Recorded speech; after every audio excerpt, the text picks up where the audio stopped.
to start looking for that or aligning with it or understanding it, and having that guidance and that light shining into your life will help you understand maybe a little bit more what direction to take and what might be keeping you from taking that direction. So I do want to invite you to come over and hang out with us in that online course that I'm going to be offering starting in January. If you want more information, feel free to email me, Angie@angieharris.org. So I am going to. Well, I've said on the show several times, I do that cryotherapy, and you have to stand in a little box, and it's like 200 degrees below zero for minutes. It's not the most pleasant thing, but afterwards you do get some benefit from it. So there's lots of new therapies out there. Now, my friends own that, but I won't get in it because I am too scared. Well, it's a little uncomfortable for a bit, but it's just cold air blowing on you. That's all. Well, I already know this exists because I use it, but I do see more frequency machines coming in. You know, frequencies and things being healed with frequencies and those kind of things. Like scalar technology and And it's been here for a long time, right? But I see it getting way more advanced and being able to be, even though I think it works, I think it's going to really work better. You know, like it's just going to explode in those areas. Yeah, kind of like Star Trek when they get that little machine and it makes all that little noise and it scans the body and all that. So that's coming. Yeah, so like if you just want to see the future, just look at that and the Jetsons and we've got it. Very good, very good. That's true. Because I do think that our cars are going that way, you know, the way we move and we travel and everything. I think it's all going that way. When you see the Tesla truck, you can't help but think that, right? Yeah, he came out today saying that if they don't give him more power, he's not going to bring all his new gadgets that he wants to Tesla. He's going to build them elsewhere. So we'll see. You know, he's got Elon Musk has something in mind. So Lana, we don't have too much time left, and I have to just talk to you a little or ask you about the elephant in the room, and that is the election.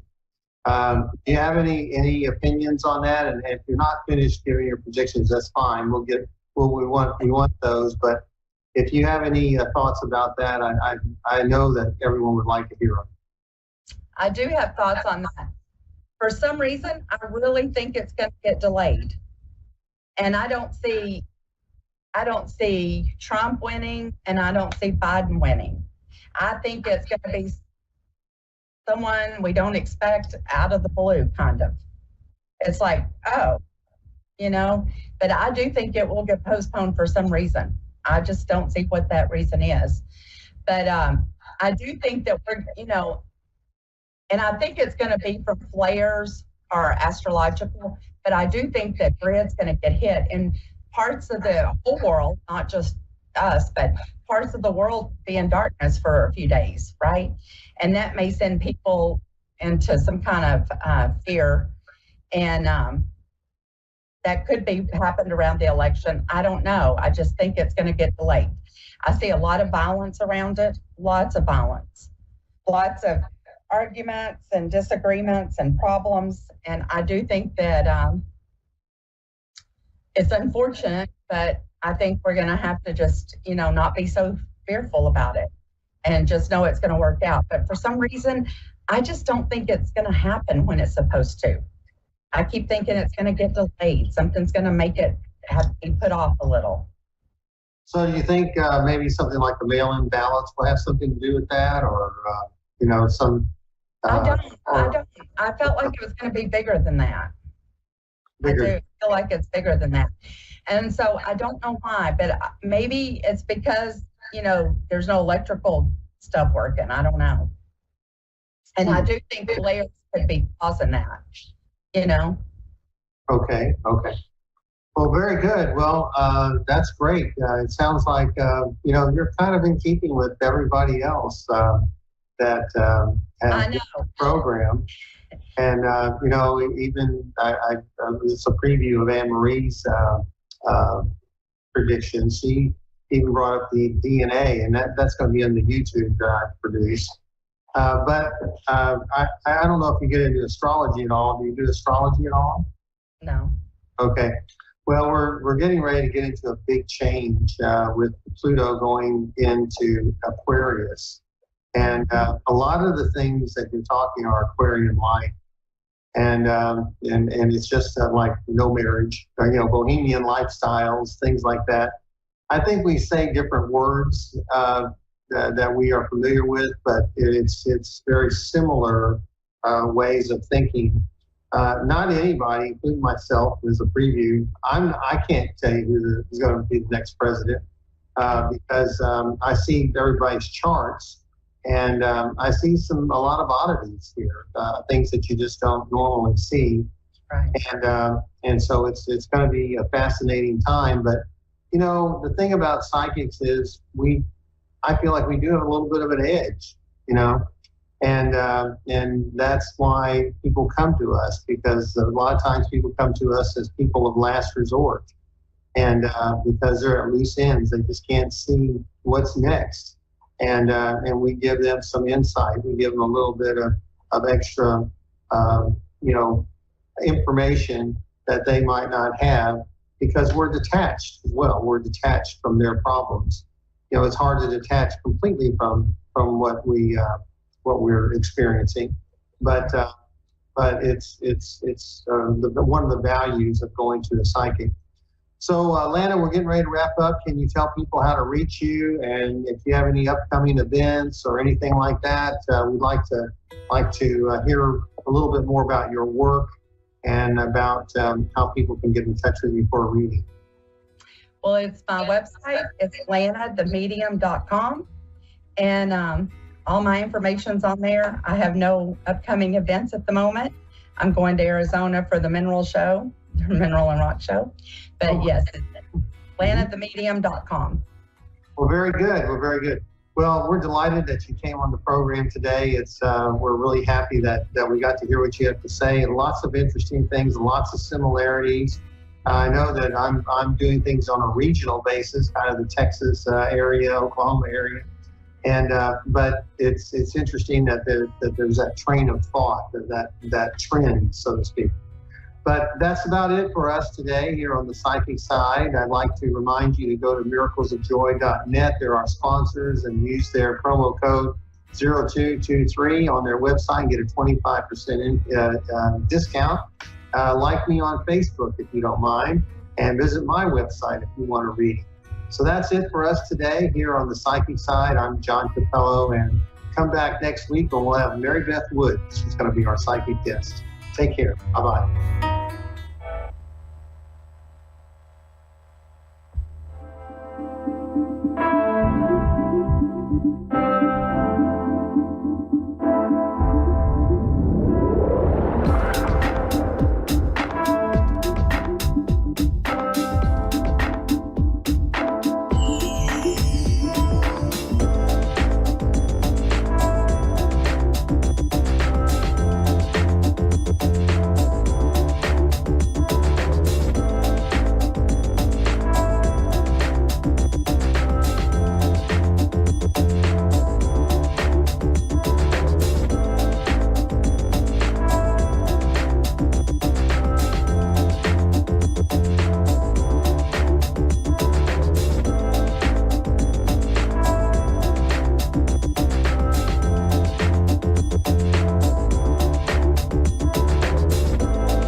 Psychic Radio, Earth's #1 psychic radio network, and watching Moonstruck TV, enlightening television.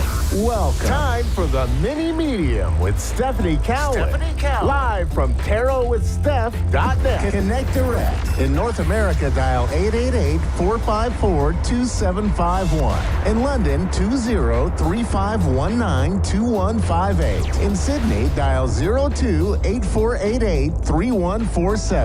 Or online, contact us through our Facebook page, facebook.com/psychic radio. Or one of our websites, askoneradio.com or moonstruck.tv. This is the Mini Media on A1R, the Ask One Radio Network. All right. Hi, guys. Hello, friends. Happy Wednesday. Happy hump day. I am your mini medium on the A1R Psychic Radio and the beautiful Moonstruck TV. I am super excited because if you get the chance to watch on Moonstruck TV, go to YouTube, go to Moonstruck TV, go subscribe, and then you'll see all of the talented readers and where you can see us and not just hear us. And anyhow, I've got the funnest sign in my room now, and it's I'm just excited because it's really cool and it's very, I call it bougie. It's very bougie, but it says mini medium on it, and it's of course one of my favorite colors, purple. So if you get the chance, go check it out so you can see what it looks like and all the other beautiful stuff behind me here that contributes to all of my readings and my gifts and whatnot. So, but it's pretty fun. It is really fun. If I can remember, and I'll look up the name of the company that I ordered it from, maybe see if I can't tag them in the post or whatnot. But anyhow, so excited. I'm so happy you are here. And how many of us are looking forward to this year? How many of us are already struggling? And I'll tell you, I've got both hands raised for both. So it's already been, it's been a crazy, what are we in? What is today? The 17th? 17th? Yeah, 17th. So crazy 17 days already. I've had a lot going on, but I'm just, like I've said before, just how we react, how we respond to the crazy stuff in life. And that's all that really should matter. But also how we keep going, right? I say, just keep swimming, We'll get through it. We will get through it. So, these challenges are meant to make us stronger. And remember that all of the things that happen are happening for you and not happening to you. So then we don't feel kind of like always in that victim mode, right? So I'm really working on practicing that myself. So I have something exciting too that I wanted to share. Also, is I got a fun, beautiful new deck that I'm excited to use tonight. And it's absolutely gorgeous.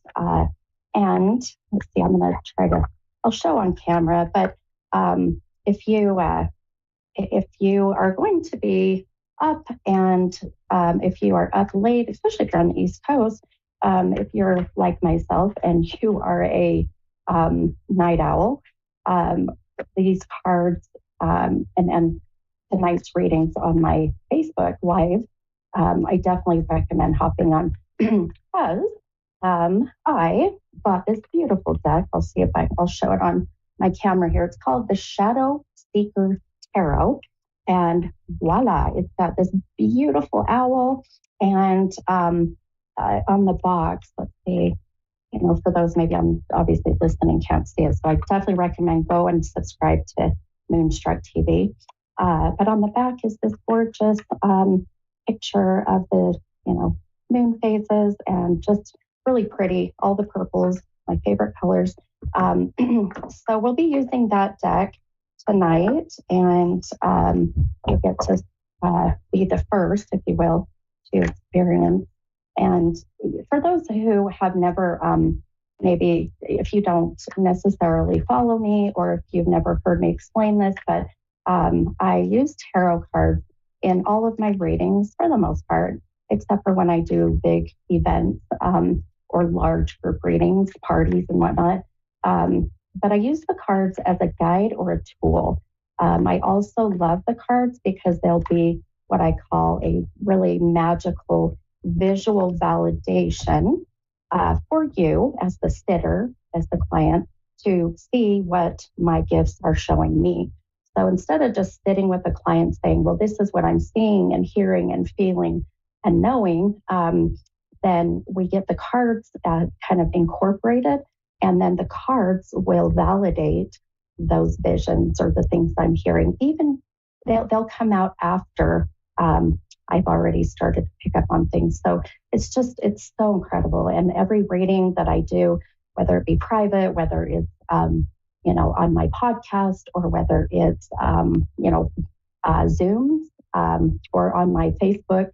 So just kind of throw that out there. Every Wednesday night, for the most part, at 7:45 p.m. Mountain Time, right a little bit after my podcast, I hop on my tarot page, my Facebook page, which is Mini Medium, and I do free readings using the cards as well for at least 2 hours, if not more. So, which also is 9:45 Eastern time, and so I know that if you're up late, then 9:45 won't be a problem, right? And then my amazing producer, 4:45 Pacific. Thank you so much. I know I think I'm getting the time zones down. I think it's when we get to where it's all around the world, the different countries. Oh my goodness. That's when it gets tricky for sure. So let's see, 6:45 Pacific. Thank you, Dave. Thank you. Okay, so what I'm going to do here before we take my first caller, as many of you know that follow, I love to pull an affirmation card for the week. And so I almost bought me a new deck of affirmation cards as well, but it's called in like a portion control, right? It's control in my spending. How's that? But retail therapy is a thing, by the way. So definitely recommend it, but just be mindful of what you're spending, how much you're spending, and then just don't have buyer's remorse later for sure. But so yes, affirmation for the week. And I love doing these so that here we are. I know we're in Wednesday, but regardless, we'll say, Wednesday to Wednesday or this week, however you want to look at it. So here is the affirmation for everybody. And I hope this really resonates and you can put this into your everyday practice moving forward. Now, the affirmation says, today everything is unfolding perfectly according to a greater plan.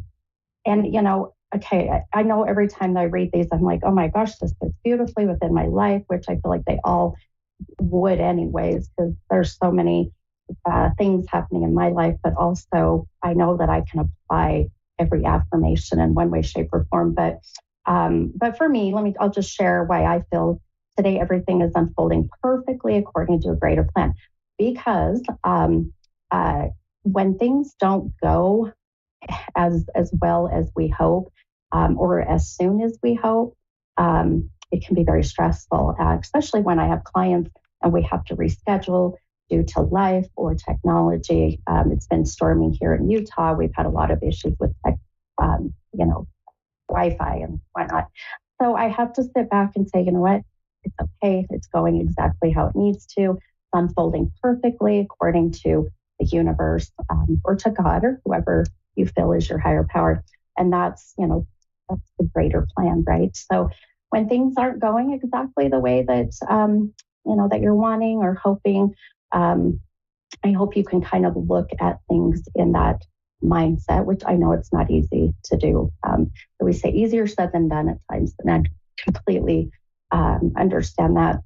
But sometimes, I should say, if not always, when we can change that mindset and look at things as everything happens for a reason, which I know is cliche, I think life seems to be a little bit easier when we have to have these obstacles thrown our way, right? So anyhow, so yes, I love it. Perfect for me. I hope it fits for you. I feel like it ultimately should, because I feel like unless you live in a totally different world, I don't know if everything always goes as planned, right?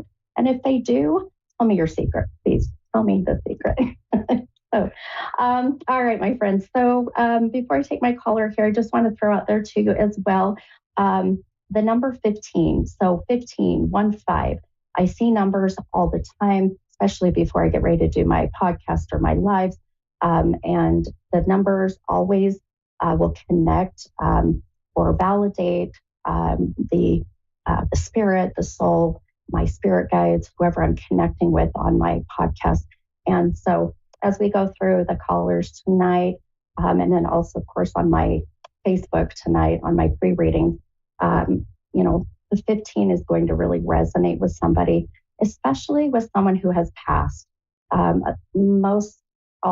90% of the time, the numbers come through my mediumship gift. So we'll see how that plays out tonight. But all right, so we are going to go ahead and take my first caller.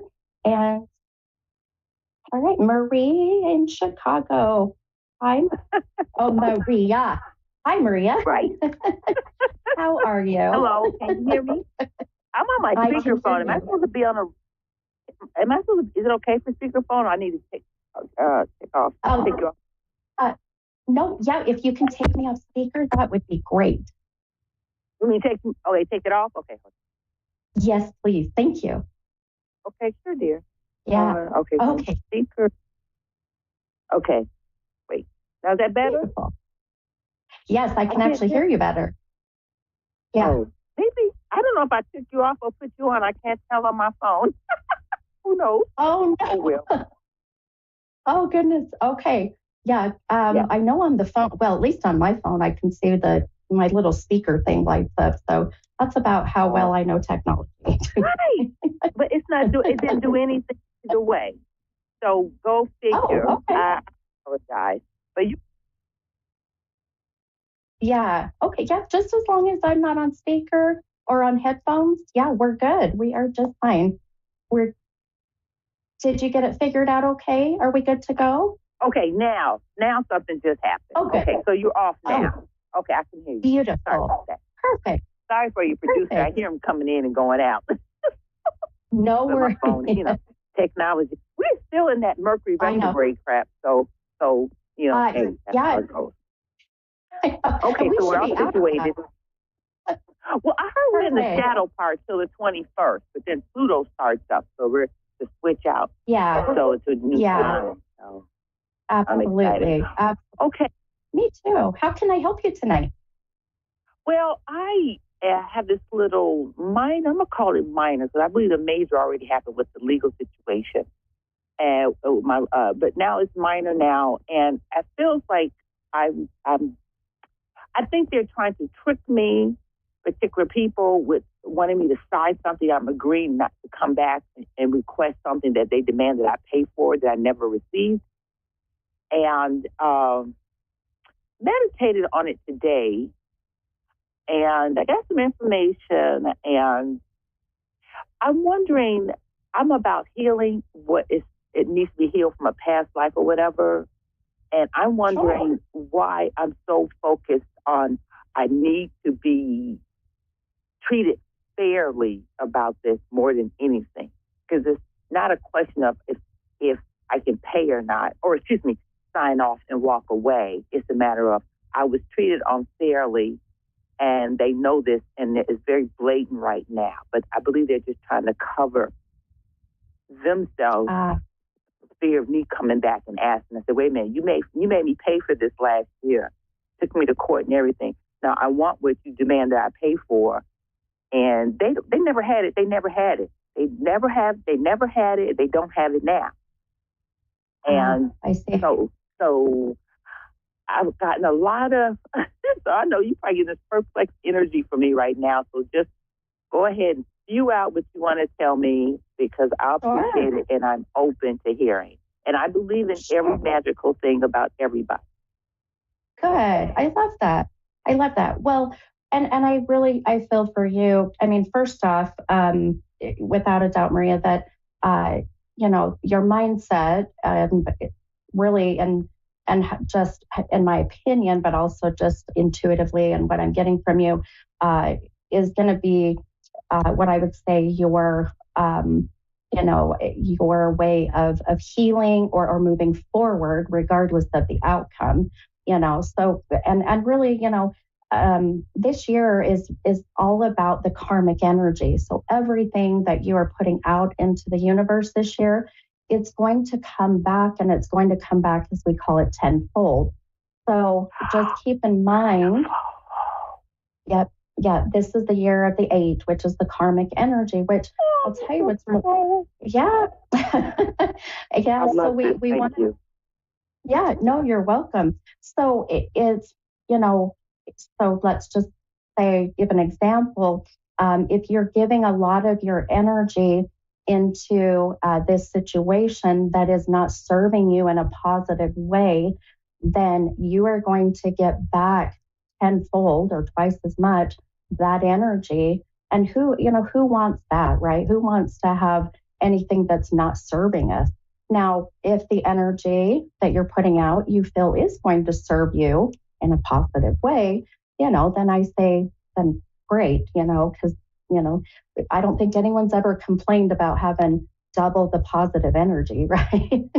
At least I've never had that happen. But one couple things that I wanted to tell you too, and I pulled a couple cards for you. And as I was mentioning earlier, I love my cards. I use them to just kind of give us some guidance, but really to maybe even validate things. And I don't believe in coincidences. I don't believe there are anything such coincidence. And the 2 cards that I pulled for you, one is the Strength card.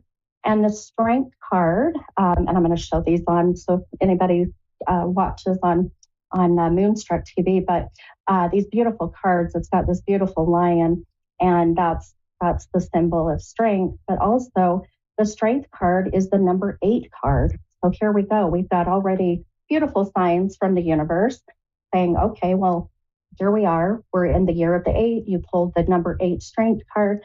It did come out of the deck, right? Yes, exactly. It has the infinity, right? So it's that infinite energy. Now the strength, speaks for itself.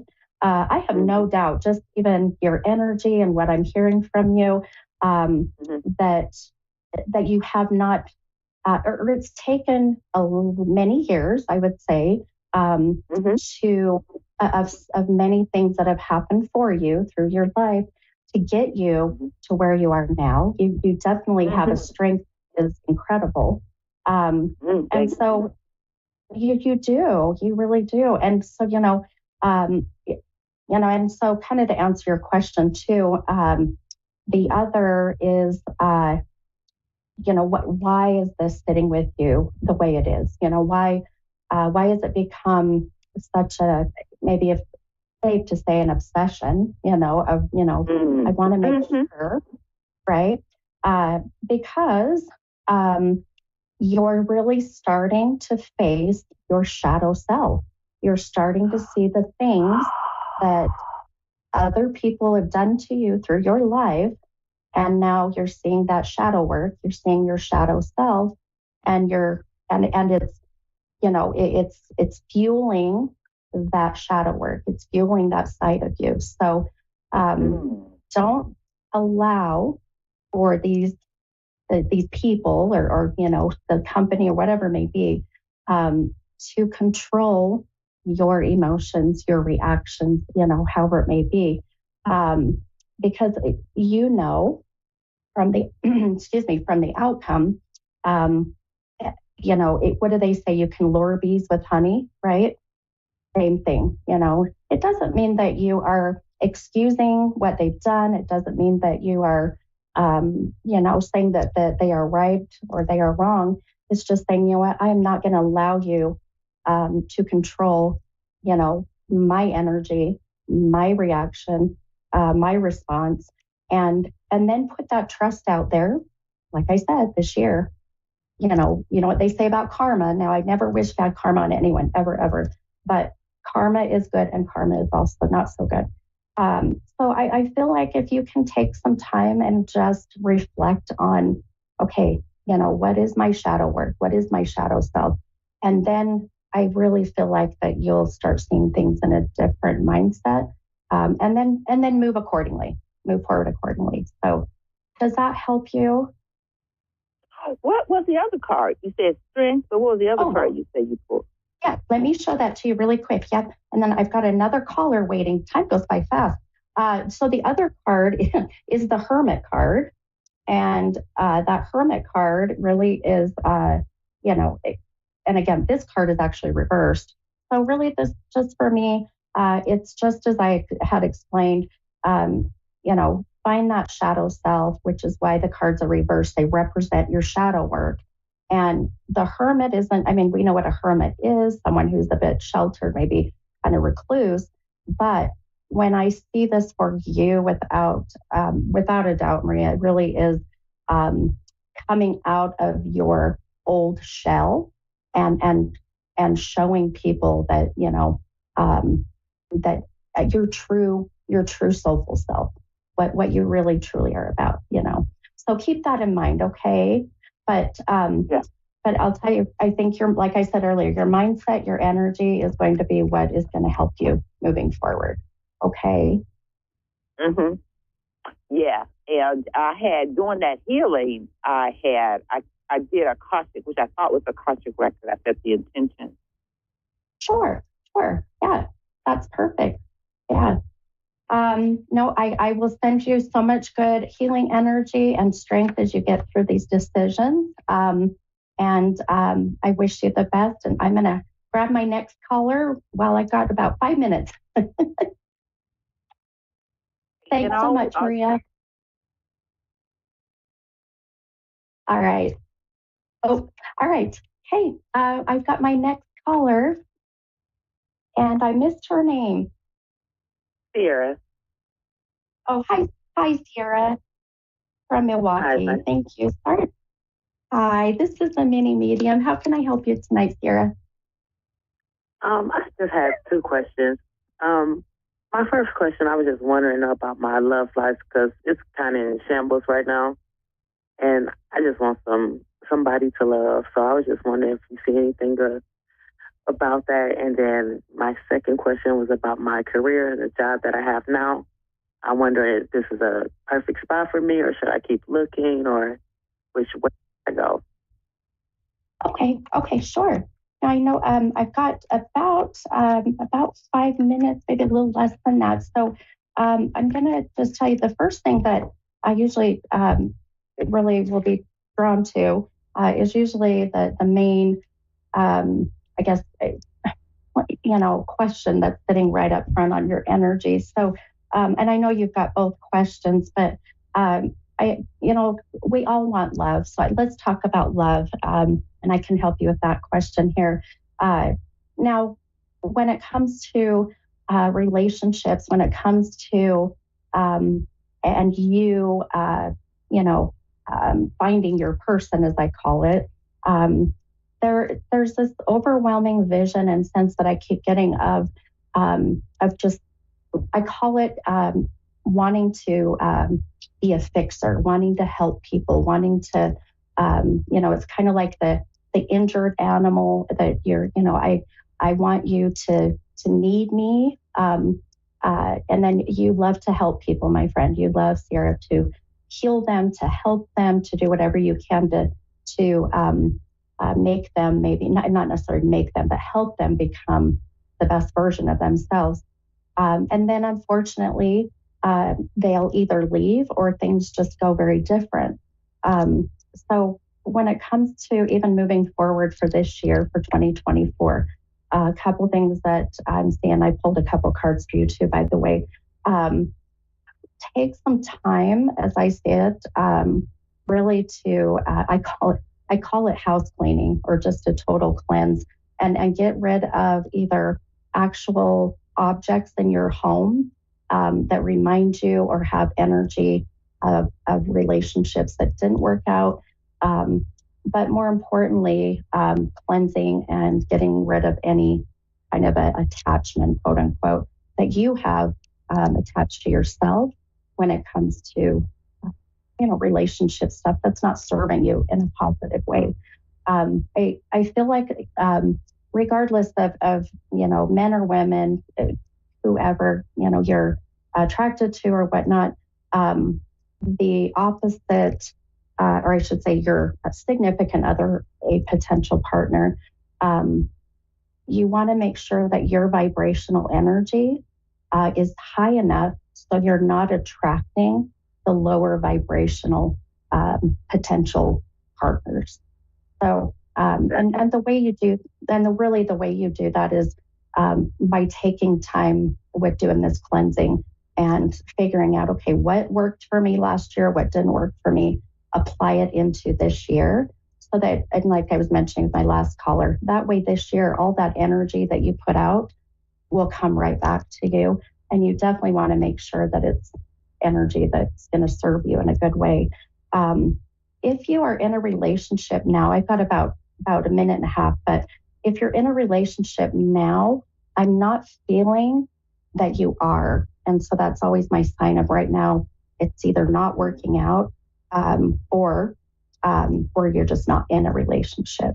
So, but if I can, I'm so sorry we've got such a short call tonight, but if you are up tonight, my friend, on my Facebook page on Mini Medium, here in about an hour and 15 minutes, I'll be doing free readings.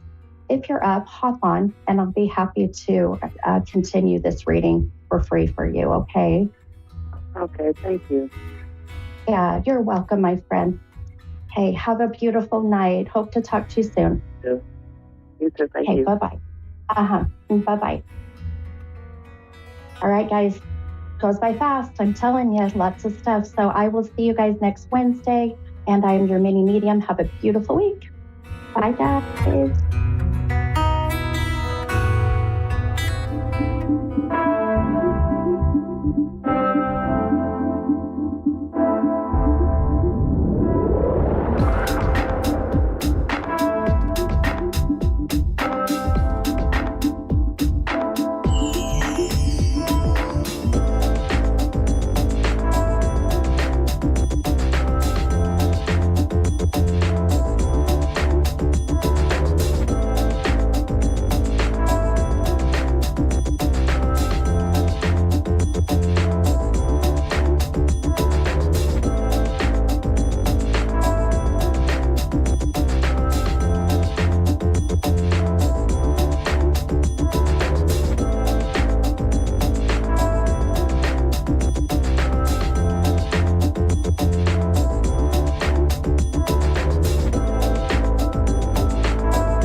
Psychic Radio, Earth's #1 psychic radio network and watching Moonstruck TV, enlightening television.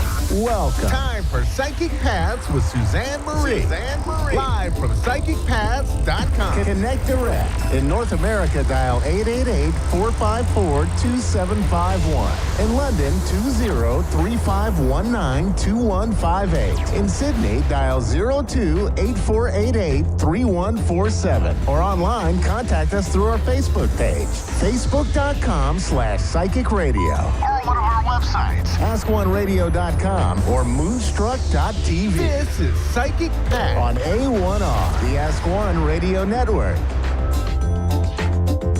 Hello, everyone. I'm Suzanne.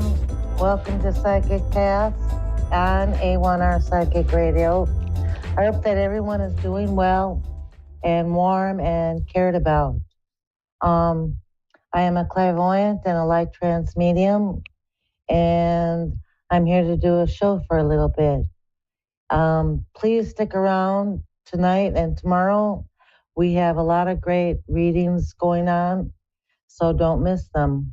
I am a lot more grounded than I was last week. I just want to kind of remind people that even though we have thoughts and feelings and thoughts are not the same thing.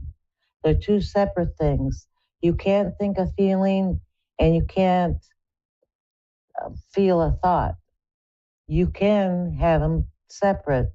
And that's what kind of helps when you're getting ready to settle a problem or to focus on a problem or an issue is, this is what I feel, this is what I think, and then this is what I'm going to do about it. Sometimes we just get stuck in thinking, overthinking, and sometimes we get stuck with overfeeling.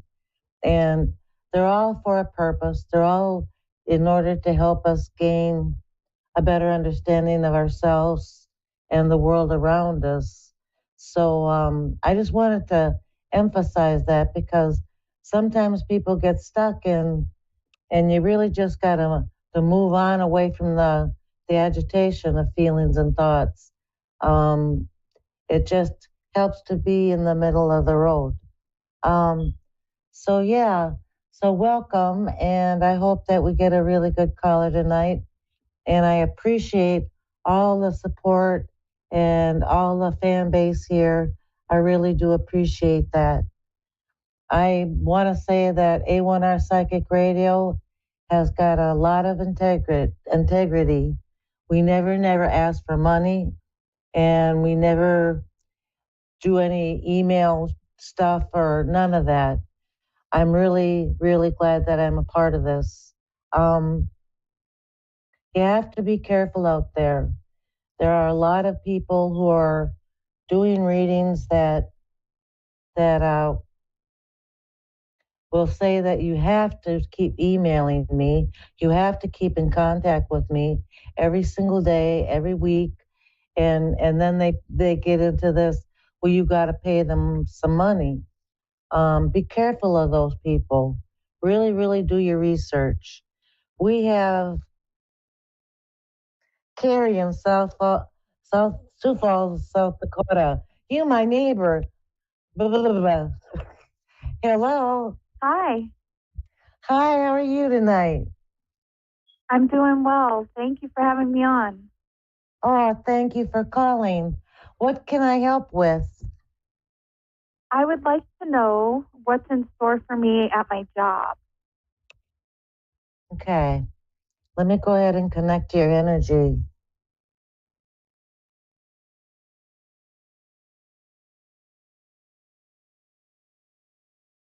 Are you dealing with people? Yes. I see I'm in human resources. Okay. Yeah.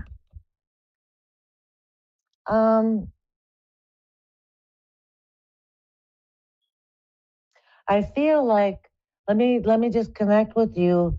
I feel like you take it very well what you deal with, is what Spirit is telling me. You're a very, very good person to deal with people. And that's just saying you don't bring it home and have nightmares or, do the agitating like I was just speaking of. I also get the feeling that you feel like something's lacking. Does that resound with you? Yes, I would like more money. There's lack there, and I feel like there's going to be more of that to come if you stay where you are now. That it's just going to continue to feel like there's a lack. And Okay. I feel also that it kind of makes you feel like your hands are tied, like it's not enough to do the things that you are wanting to do or needing to do. I deal with some difficult personalities. I feel like that's in the office or wherever you work too. Like there's a lot of crabby people. I was about to say that. Like there's negative thinking and negative attitudes. And you do so well with not really putting that personally, but I feel like it does take a toll on you to be around that. Let me see what Spirit says for the future.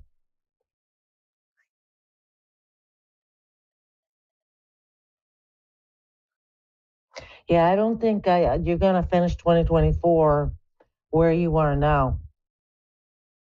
That's what I'm getting. I'm getting that there's somewhere else that will pay you more and appreciate you, and it's not very far from you where you are now.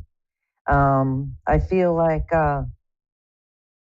it's more. There may be city or county stuff, finances, but it feels like a more of a different people running it or owning it. Mm-hmm. But you think I'll stay in HR? I do. I think it's doing you a favor if you find yourself somewhere else doing it though. Excuse me. I really think you're gonna go. I would almost bet the farm that it would be probably June or July that you really just go. You go. There's a private, I guess what you call it is a private company that does the same thing. Okay. That's what I see. I work for a private company now, yes. Okay. So I feel like there's another one that will appreciate you. I don't feel like where you're working now, you're appreciated. And I feel like that, and I feel like you need to be appreciated. And I feel like you feel that way. So I think by June and July, there will be another place that will accept you and you will do better. Will I be without work? Like, will I lose my job? No, I feel like you're going to take off. Okay. Do you feel like you're being sabotaged? I am working with a difficult person, yes. I feel like some of what you're going through is sabotage. And I feel like you would be healthier and happier and wealthier to just let go of that where you are now. Because there's no way to go forward. And you're doing so, maybe that's why Spirit said you're doing so well with your emotions. Because you really do know how to handle some difficult emotions. But I feel like that's not healthy in the long run if you have to keep on dealing with that. So I know you haven't made a decision, but I do see in June and July you will make a decision to move on, that there will be another place that will appreciate you and pay you more. I don't know. I that's just feel awesome. like you're not doing your full potential there. And then they don't even appreciate you is what I get. So I hope I that's feel someone, pretty reserved. you need an award on how to deal with difficult people, is what Spirit said. Because it's really day in and day out. It just feels like you have to hold on to common sense. Because it feels like it's crazy. So I hope that There's a lot of. that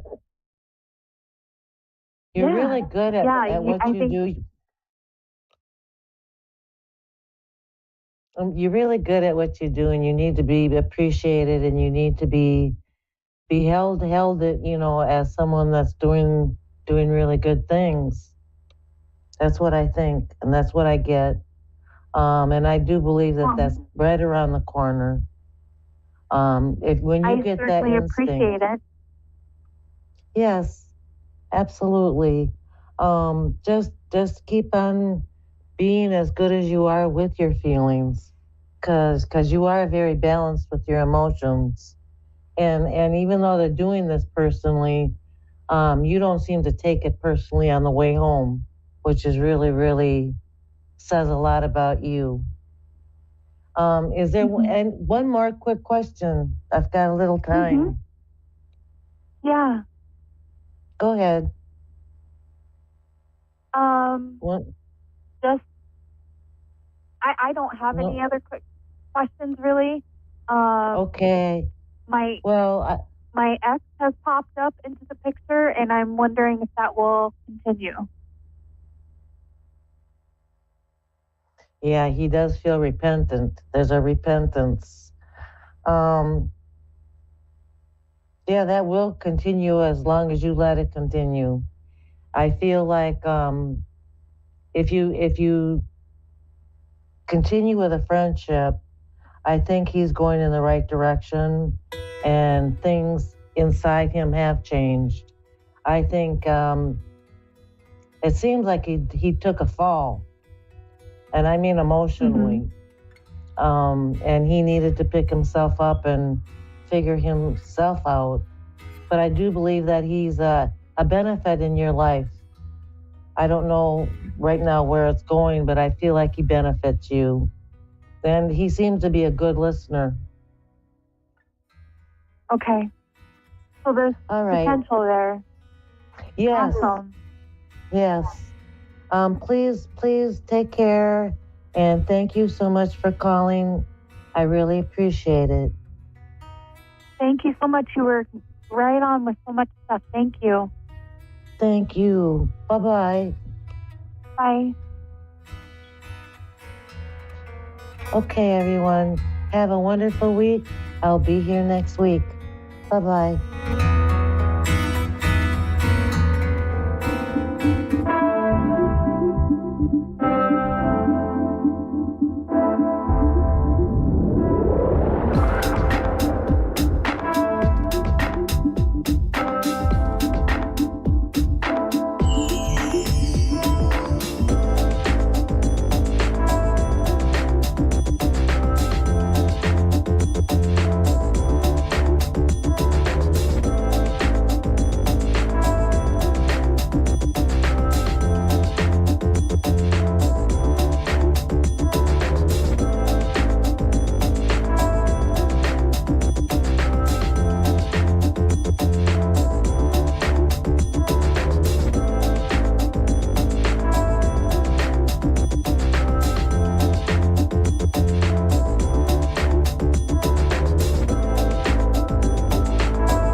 To A1R Psychic Radio, Earth Earth's #1 psychic radio network, and watching Moonstruck TV, enlightening television. Welcome. Time for Maria Leggett's Medium Show with Maria Leggett. Live from MariaLeggett.com. Connect direct. In North America, dial 888-454-2751. In London, 20-3519-2158. In Sydney, dial 02-8488-3147. Or online, contact us through our Facebook page, facebook.com/psychic radio. Or one of our websites, ask1radio.com or moonstruck.tv. This is Maria Leggett's Medium Show on A1R, the Ask One Radio Network. Good evening, everyone. I am Reverend Maria Leggett coming live to you from Dayton, Ohio. As always, I'm excited to be here. It is Wednesday, and it's time for us to spend a little bit of time playing. That's what I love to do. Playing with spirit, that is. So let's talk about what I have coming up. I have on, if you're in the Dayton area, January 26th, I have an in-person community chat and meditation. If you are online on January 27th, I have a moon magic class, and there are lots of seats open for the online class. I only have one seat in person that is left for that. If you want to begin working with your intuition and learning how to be able to distinguish between your ego and your higher self, my new course, Your Intuitive Soul, releases on February 8th. It's open for signups now. I only allow in a few people for that class because I like to be able to spend individual time with each and every one of you. And in this class, we do a meditation to be able to distinguish between your higher self and your ego. We work with energy to be able to know, is there someone around me? Is there a spirit guide, or is it a crossover loved one? Because their energies are different. So we do these exercises to be able to tell the difference between who it is that's around, who is not around. And then we go even further where you get to meet your higher self. You get to meet a spirit guide.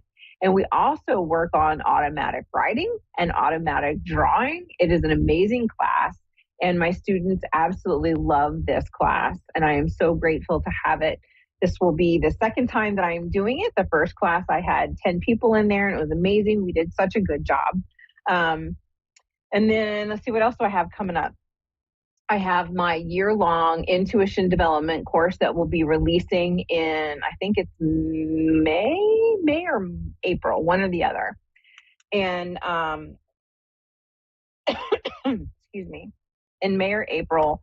And that is going to be able to help you to develop your intuition. So we learn a different tool each month, and those are online as well. I also have one in, I saw that. As soon as you're in person, we have different tools as well. So there's one in person, one online. Anyway, so thank you very much. So I want to welcome April to the show. April, how are you this evening? I'm doing okay. How may I be of service to you? I'm just kind of wondering if there's any messages out there for me or my family from anybody. Sure. Let me go see.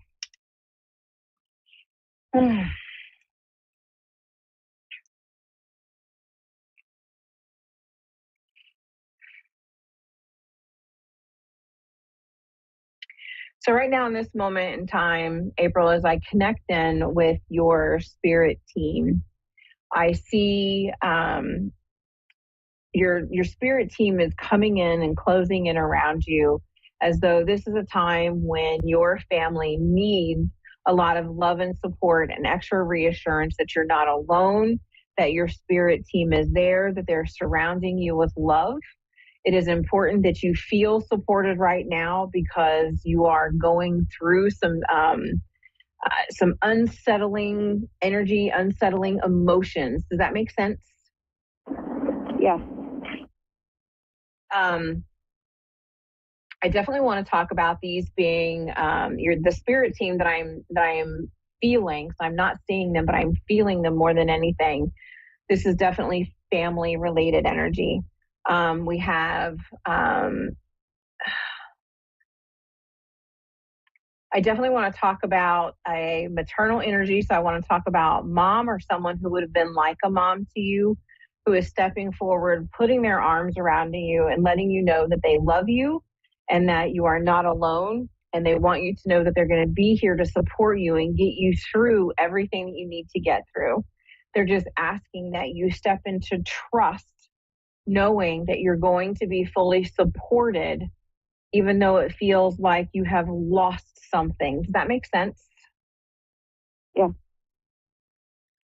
They want you to know that, how do I explain this?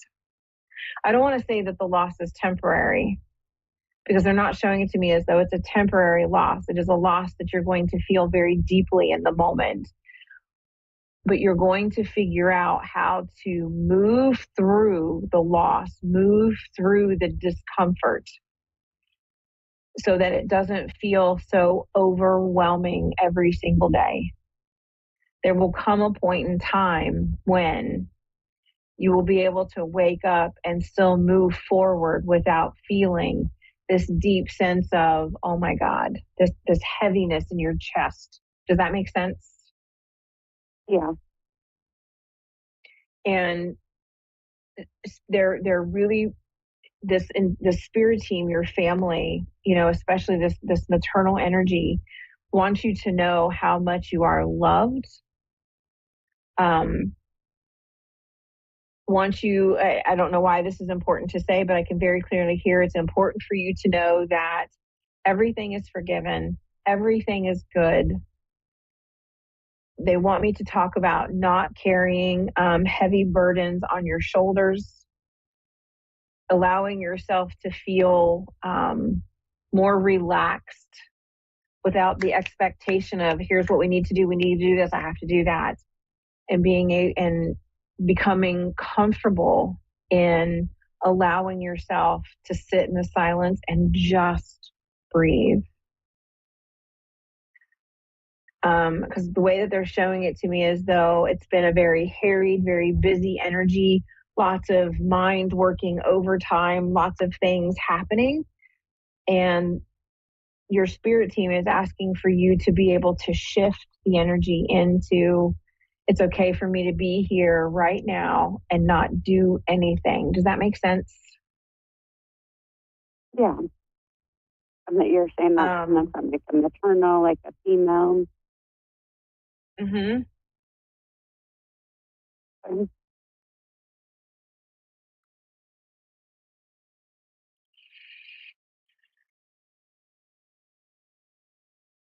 You are so loved.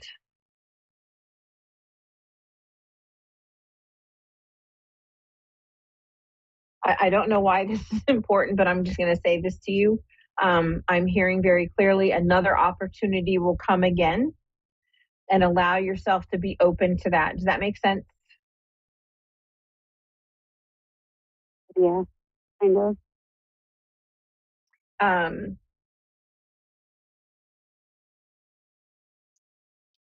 They're also talking to me about you doing a lot of self-care, taking care of your body, allowing yourself to take a shower, allowing yourself to take a bath, doing something that you can pamper yourself instead of always wondering, like allowing your mind to wander into what else could I have done? How could I have changed the outcome? How could this have happened? Does that make sense? Yeah. And they want you to know that there was nothing that you could have done to change it. Everything happens for a reason, even though we don't like it, and even though we may not understand why it happened the way that it did. But it's important for you to begin trusting that everything happened for a reason, allowing yourself to grieve the loss, allowing yourself to just move through all of the discomfort, knowing that you're being supported. Okay, yes, I will. They would like to know if there's a question that you want to ask. I just, I guess I just want to know if, I don't know how to put it, like if he made it, like if he made it there, if the spirit made it there, I guess. to be with the Mm-hmm. other. Yes.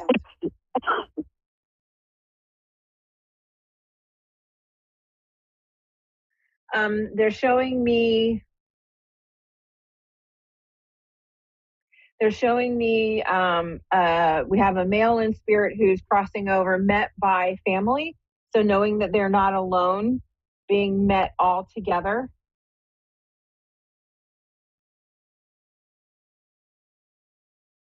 And is there a younger male spirit coming through at all? Just anything from him?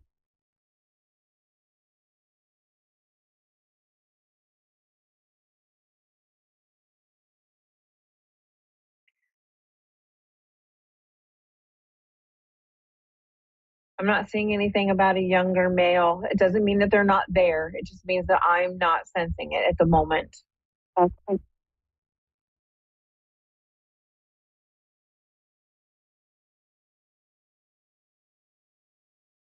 They just keep showing me like a family reunion of people all coming back together, finding each other.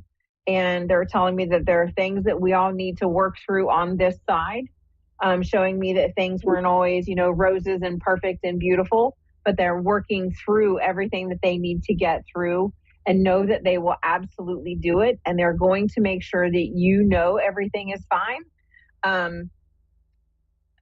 Okay, I don't know why this is important, but they're showing me crayons. And they're also showing me that you're going to find things randomly because it's within your house. Like things are going to randomly show up where you didn't think they were supposed to be. And this is a way for them to let you know that they're around. Mm-hmm. Does that make sense? Yeah. And they want you to know that they're all happy. They're all happy. They're all together. And they're really just supporting you and loving you, helping you to try and get through all of the deep pain, discomfort that you're moving through. And that one day it will get better. It'll be easier to breathe. Because they're showing it to me as though some days it's difficult to breathe through the grief. Does that make sense? Mm-hmm. Yeah. And they want you to know how much they love you, how much they appreciate you. And they are so grateful for the time that they had with you, even though it may have been short-lived.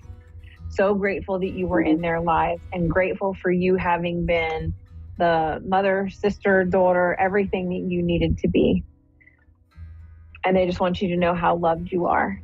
So thank you very much for being on here with me this evening. I am so grateful that you popped onto the show and let me read for you and give you messages from your loved ones. Thank you to everybody who was on here. If you would like to see my live spirit, well, not live, you'd like to see my video messages from Spirit of the Week, you can sign up for my email list. Go to marialeggett.com and you'll get an email every week for the Spirit message. And you will be able to see what has been channeled from Spirit right in your own email. I hope you all have an amazing rest of your week, and I will see you in 7 days. Have a good one.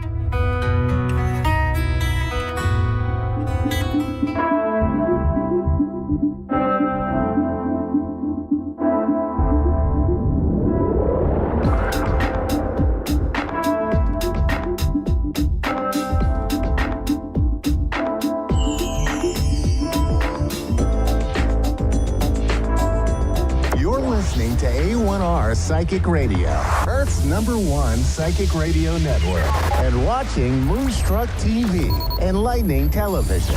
Welcome. Time for New York City Celebrity Psychic with Perry Lyons. Perry Lyons. Live from PerryLyons.com. Connect direct. In North America, dial 888-454-2751. In London, 20-3519-2158. In Sydney, dial 02-8488-3147 or online online, contact us through our Facebook page, facebook.com/Psychic Radio. Or one of our websites, askoneradio.com or moonstruck.tv. This is New York City Celebrity Psychic on A1R, the Ask One Radio Network. Hello, cherished ducklings. How are you, my babies? Listen, I want to first thank you for all the darling emails and fan gifts and stuff you've been sending. If you feel like, I'll post my PayPal and Venmo tip jar on my page if you feel like paying for my parakeet food. I have parakeets. I know, but they're adorable. Their names are Marvin and Tony. Tony's the girl. And I love them. They're dumber than a box of rocks. Anyway, so the other interesting thing is I've been getting a lot of lovely emails this week, and thank you guys so much. Just in case you feel like getting in touch, my website is Perry Lyons, P-E-1-R-I, like periwinkle, Lyons, Lyons, at gmail.com. And my website is perrylyons.com. Get in touch. I always answer within 3 to 6 months. But what was adorable this week is I got 4 emails from you, cherished ducklings, saying that I reminded you of the woman who starred in Bewitched, Elizabeth Montgomery. Most of you are too young to remember it. I'm too young to remember it, but I have watched it. And what I wanted to tell you is that there's a reason for that. And what a sweet thing to say. Thank you so much. But the reason I might look like her is my grandfather. Her father was a big movie star in the 30s and 40s named Robert Montgomery. And my grandfather was brought out to Hollywood in the 30s to be a replacement for Robert Montgomery because he looked just, hi, Amanda in White Oak, Texas. I'll be with you in 5 minutes after I finish telling this completely random and irrelevant story. Amanda, can you hang out and give me your positive energy, which you have so much of, while I do my tarot for the week? Will you do that for me, baby? Mm-hmm. Yes? Thank you, because your energy is very important to me. Thank you. Anyway, so my grandfather was brought out to Hollywood to be like a replacement for the star Bewitched's father, Robert Montgomery. Anyway, and my mom looked so much like Elizabeth Montgomery that when I was little, when I'd be home for school and there would be reruns of Bewitched, I thought it was my mom because my uncle was a TV actor. So I was just used to people I knew in my family showing up in TV. He played Marilyn Munster's boyfriend on the Munsters, among other things. Anyway, why am I telling you this? I don't know. But for the 4 people who said, you remind me of the lead in Bewitched. So that's why. Thank you, and I adore you. And we're just going to quickly do the tarot psychic weather for the week. Now, you guys know that if you're watching this, there's a reason you're watching it. And the reason is not just because, Dateline's on repeat tonight. Although that's fine if that's a reason. But the reason is if you're watching this, there's a message here for you, even if you don't think there is. So I'm going to draw 3 cards from my enormous cardboard box of 500 cards. And the cards are about this week, starting today, going till next Wednesday. So the first card is the beginning of the week. The second card is the middle of the week. And the third card is the end of the week. And one thing I've noticed is that, even for me, this is accurate. I'll be in the middle of a week and I'll be like, wait a minute, didn't I just say something about this in the last show? So just so you know, I'm accurate. I also would like to share with you that a movie star friend just texted me. I had done a reading for her boyfriend in June, in which I'd said, you're getting, for some reason, $300,000 in mid-October. And she called me to say he just got, because of a thing I won't go into, he got $300,000, which is coming in tomorrow. So it's always nice to have one's accuracy and ego. Not that I have one. Reinforced. And as you guys might know from the press I've been getting and all that stuff, I have a 87 to 93% accuracy rate. Not to brag, but, oh yeah, wait, that's bragging. Okay. All right, Amanda, darling, stay there. And I'm going to draw the cards for the week. The first card. Wow. Oh, that's interesting.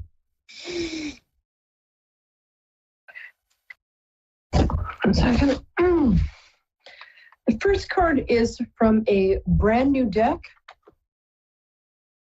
It's so brand new, I can't even remember the name of it, but this is what it looks like on the outside. And if you go to my Facebook page, Perry Lyons on Facebook, I will tell you who did the deck. Anyway, so the first card is very interesting. It says that you already have the answers. So the voyage that you're on, the voyage of I've got to change, I've got to fix myself, I've got to do this, you're already the best version of yourself there possibly is. Just give yourself credit. Take a deep breath and ask higher power to help you, because that always works. And for all my atheist friends out there, you can take a deep breath and ask random fluctuations in the space-time continuum to give you answers. But I happen to believe that there's a beautiful, infinite intelligence and love that created us, loves each of us, knows each of us personally, and wants the best for us. So what I like to do occasionally is just close my eyes and say, dear big love, please just give me the answer to this. Thank you. Amen. And whatever I receive tends to be not always what I want to hear, but the right thing. Okay. So the first card is, you might be going on a voyage soon. You might be going just away for the weekend or just for a little, couple days away. But what it's saying is that the question that you have about yourself has already been answered. You have the answer. Just ask for it. The second card is fascinating. It's from a different deck. I will reference this deck on my Facebook page, but this is the Fool card. It's a 0 card, and it means that you're about to, this is midweek, you're going to make a decision. And sometimes, it's good just to make a decision in order to make a decision, because just moving forward is the answer. Because if you move forward rather than staying in bed with the covers over your head, not that I've ever done that, him, just making a decision of any kind, even if it's just like going outside and taking a walk, or taking a class, or deciding to accept your daughter's new husband, even though you don't like him, as part of the family, and deciding to love him anyway. Whatever decision you make, What the Fool card says is you're beginning a whole new journey. And it's a protected, loved, and important journey. So midweek, you're going to, whatever you do midweek, it's going to have lovely consequences that are going to take you a whole 10 steps up in your frequency. Got it? Good.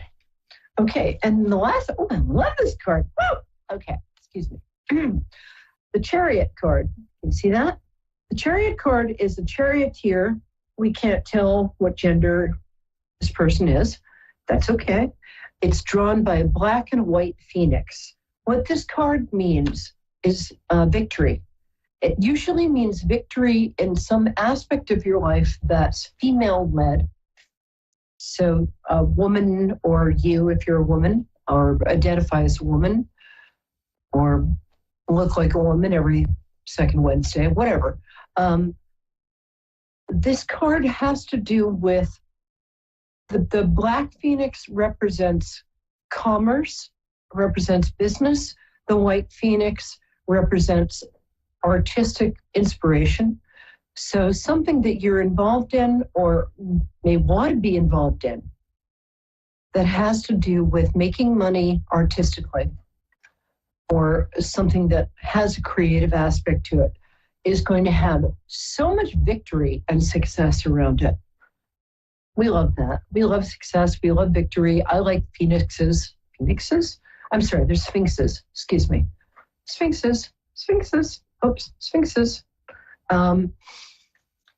So to sum up, the beginning of the week is you having a question that you already have the answer to.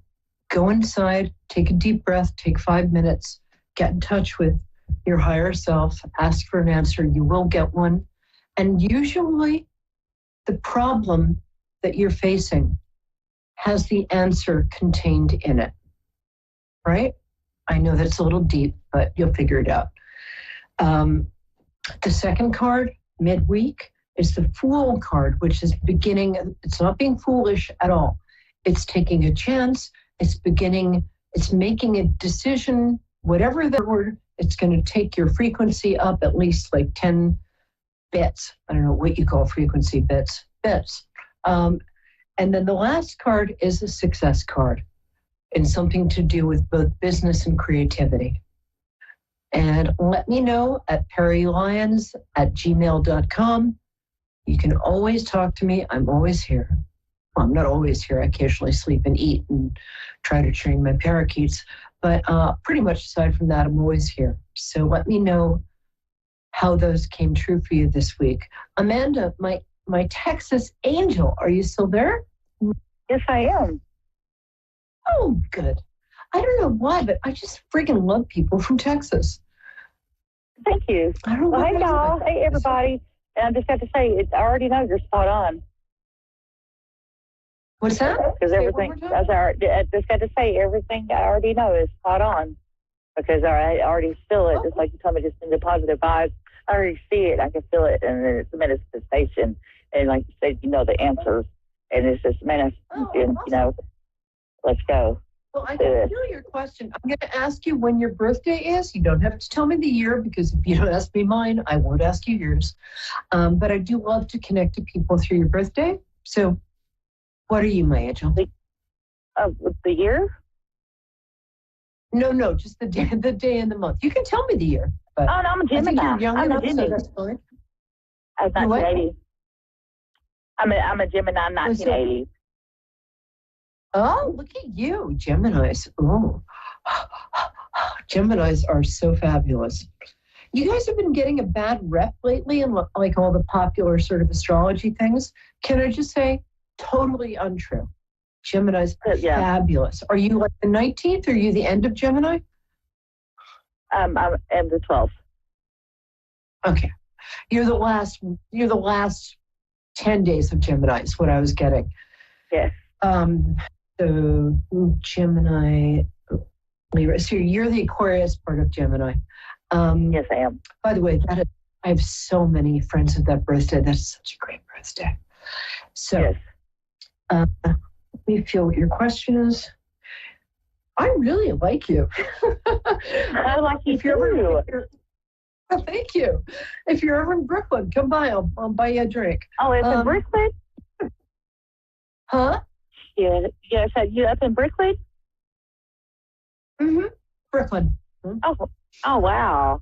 And I was just watching them at the murders in the building, and I was thinking about like New York, you know, what it must be like in a blackout, you know? Oh, you were in the blackout in Brooklyn? No, I said, no, are you? Oh my gosh, I was watching Selena Gomez at the Arcadia, and I'm thinking, wow, what a blackout must be in New York, because I was so worried about all the people, you know, and so it'd just be a lot different because, you know, I've got my little surroundings, but I don't have to be surrounded.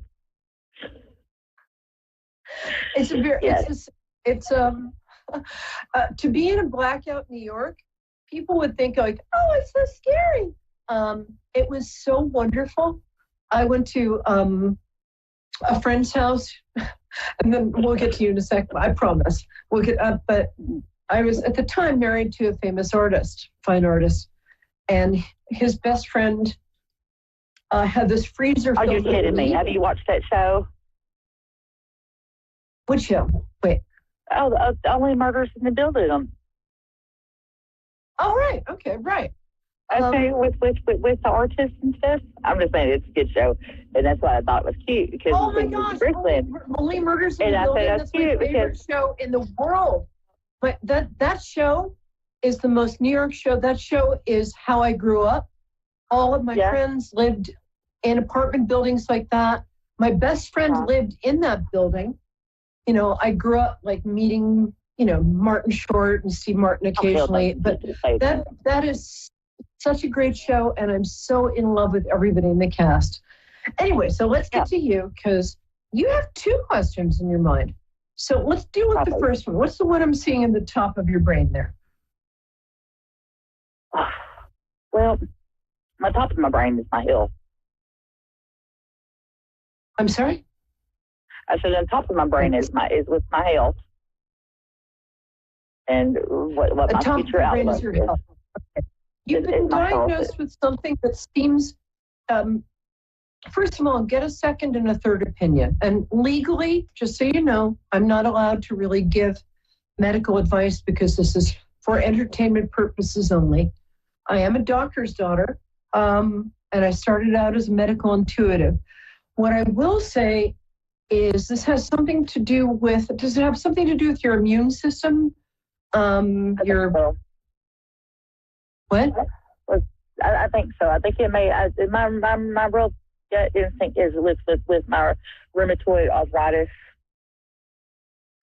I think it has a lot to do with it, like silence. Like rheumatoid arthritis, right?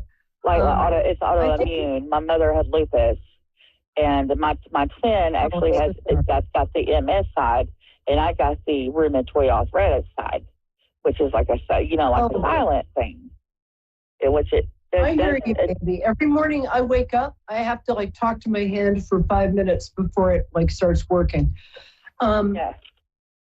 Do you have a good doctor that you trust and you go to? I do have a doctor, yes. Okay, because if not, I like. Well, honestly, I just had a diagnosis, and I've been sick. Yeah, you have been sick, it feels to me like you have something, not only the rheumatoid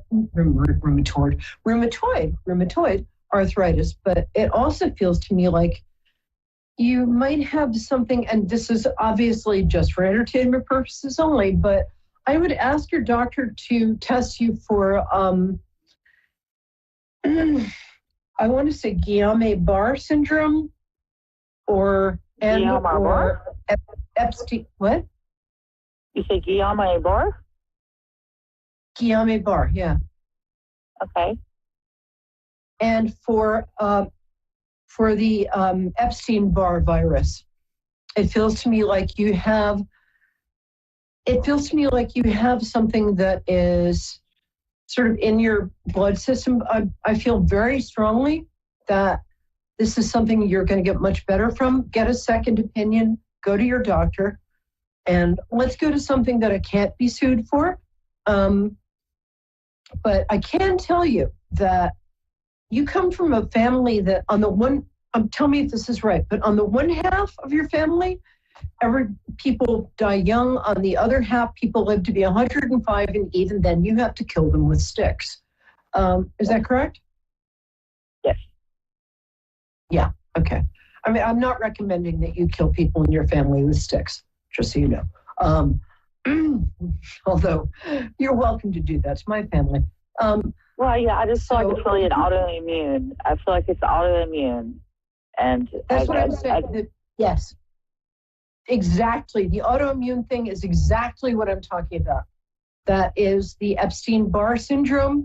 Did you have, when you were a kid, we used to call it the kissing disease? Never had mono. What was it called? Mono. I did kiss. Did you have mono? No. Okay. No, but I would go to your doctor. I would go to your doctor and get tested for Epstein-Barr or something like that, because that's the first thing that sprang to mind is something, and I feel like it's really treatable. You know, they give you IV antibiotics, and, you know, after a week of that, you're suddenly dancing around singing, "Everything's coming up roses." I mean, you don't have to do that. I did. So what's the second question, quickly? Well, I'm just thinking about a granddaughter. I'm thinking about a granddaughter. Oh. My fear is just dying too young before I got to be a great-grandmother, and because my mother died before she was a great-grandmother, and she was only not even barely into her 60s, and I'm just, my oldest is 23, already has one son, and I'm thinking,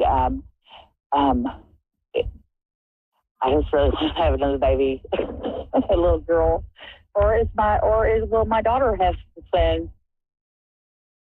Which I guess I already told her she's having the twins, but she's having the plan that what? Grow them kids up so they hurt having some babies, and hoping for another just 20 years at least, because time isn't promised. You know, if just like the life expectancy in my family is only like to 63. Well, remember what I said? That on one side of your family, people die young. On the other side, people live to be 150, and then you have to kill them with sticks. Yeah, it's like I'm gonna be like my grandma. No, you're not. You're from the other. You're from the side of the family that, like, let me go get my stick. Hold on. Oh no, wait. We have 3 minutes, so I'm going to say I'm going to say a bunch of stuff really fast. Does your daughter already have a son? My son has a son. Your son has a son. Okay, so that's the grandson I was getting. Excuse me. He's not graduated high school yet, but is about to. Right. Does he have an adorable name? What's his first name? My son's name is Logan. Oh, that's very nice. And what's your grandson's name? Rager. Oh, I love that. Oh, his name is Rager. Oh, that is the cutest name I've ever heard. So just so you know, you're going to have 2 grandsons and 3 granddaughters, and all of them take after the side of the family that lived to be 150 million years old, and then, of course, kill them with sticks. We've got 2 minutes. I'm going to talk really fast. Okay. Ranger is the cutest name I've ever heard. What's your granddaughter's name? I don't have a granddaughter yet. I'm hoping for one. Oh, you're going to? Oh. I want. Well, that's going to happen. So you told me I'm getting 3. So okay. In 11 months. Is she pregnant? No. Then give it 2 months. For God's sakes, how long has she been married? Or 2. Or with somebody? Oh, no, you're going to have, I guarantee.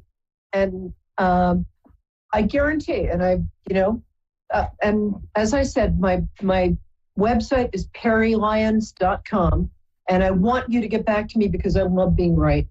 You're going to have a granddaughter in 11 and a half months. Bingo. Yay. End of story. And she's going to be the, oh my God. And by the way, you're the prettiest thing. I mean, I can't see you through like the show, but I can see you with my heart's eye. You are the prettiest thing ever. And your granddaughter's actually going to look very much like your mom, who is very petite and looked like a Valentine. Is that correct? Okay, yes. Yes? Is that a yes? Can I hear a yes? Yes. My mom, it would be Valentine. I'm sorry, your mother, your mother was just like this perfect little Valentine. And you are so pretty. You and your granddaughter, she'll be around 11 and a half months. She's going to have a very traditional name, like a queen's name, like Elizabeth or Catherine or Anne or something like that. She is she's going to be your mini-me, and you are going to love her so much. I can't even. So you're fine. There's no curse in your family. You come from the side of your family where everybody lives to be 150 million years old. Tune in next week, and I just adore you. And my cherished ducklings, come back next week, 9 p.m. live. Mwah. I love you, and I'm here for you, baby. And I'm right. I'll talk to you soon. Bye-bye, baby.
to A1R Psychic Radio, Earth's #1 psychic radio network, and watching Moonstruck TV and Lightning Television.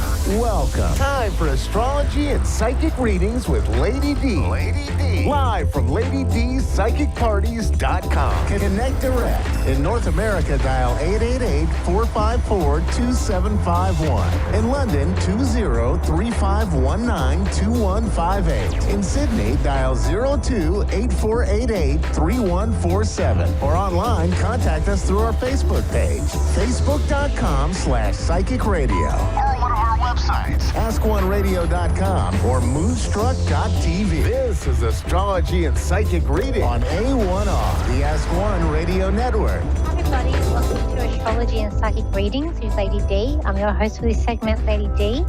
So today we have, for the planets this week, we do have some positive aspects. We've also got an aspect that we do have a square with Venus, Mercury with Neptune. So with that, that might be about taking a step back from either something, a project or something, or even someone. It could be like it's like a time, you need like a time out for that this week. We've also got strides with Mars and Jupiter, as well as sextiles with Mars, Jupiter to Saturn. So with that, and that's going to happen more on the 15th. So that it's about that the Mars and try with Venus, as well as we have the Mercury also trying with Jupiter as well on that day. So this is going to help us. Mars is like, it's our motivator. It's like, it's planet of action. It's also, it's frustrations, but because we've got these positive aspects to Jupiter and to Saturn, I feel like this is going to be more of a strength and to help you to be able to go what you want to get done, be more motivated, have more courage to maybe even say what you need to say to someone, or to even just do what you have to do and feel more motivated. It is going to be in Capricorn. We have a lot of Capricorn energy that's still this week. We've still got Pluto, the Sun, Mars, and Mercury. And with that, I feel like we're doing Capricorn energy. We are dealing with getting things done, with being organized, being structured, following like routines. There's a sense of following rules, but breaking the rules if no one's going to catch us too. But it's all about hard work. And it is a business, it is a sign of business too. So it could be that you're thinking and being more motivated to look at your business and where you can help that grow that and what you can do, and facing the challenges for that business as well. You might be thinking of starting up something like in terms of business too. And also I feel like these energies that are coming up here, it's about not showing your fear or facing, could be an aspect of facing your fears. But any problem that's also, Saturn's a planet of problems, that's how I see it. So with these positive aspects, it's going to help you to go to look at the problem, to get through the problem, to not make it sort of won't be a hassle. It won't be too big of a problem because you'll have Jupiter there, the planet of luck. So to help it maybe for that to go away.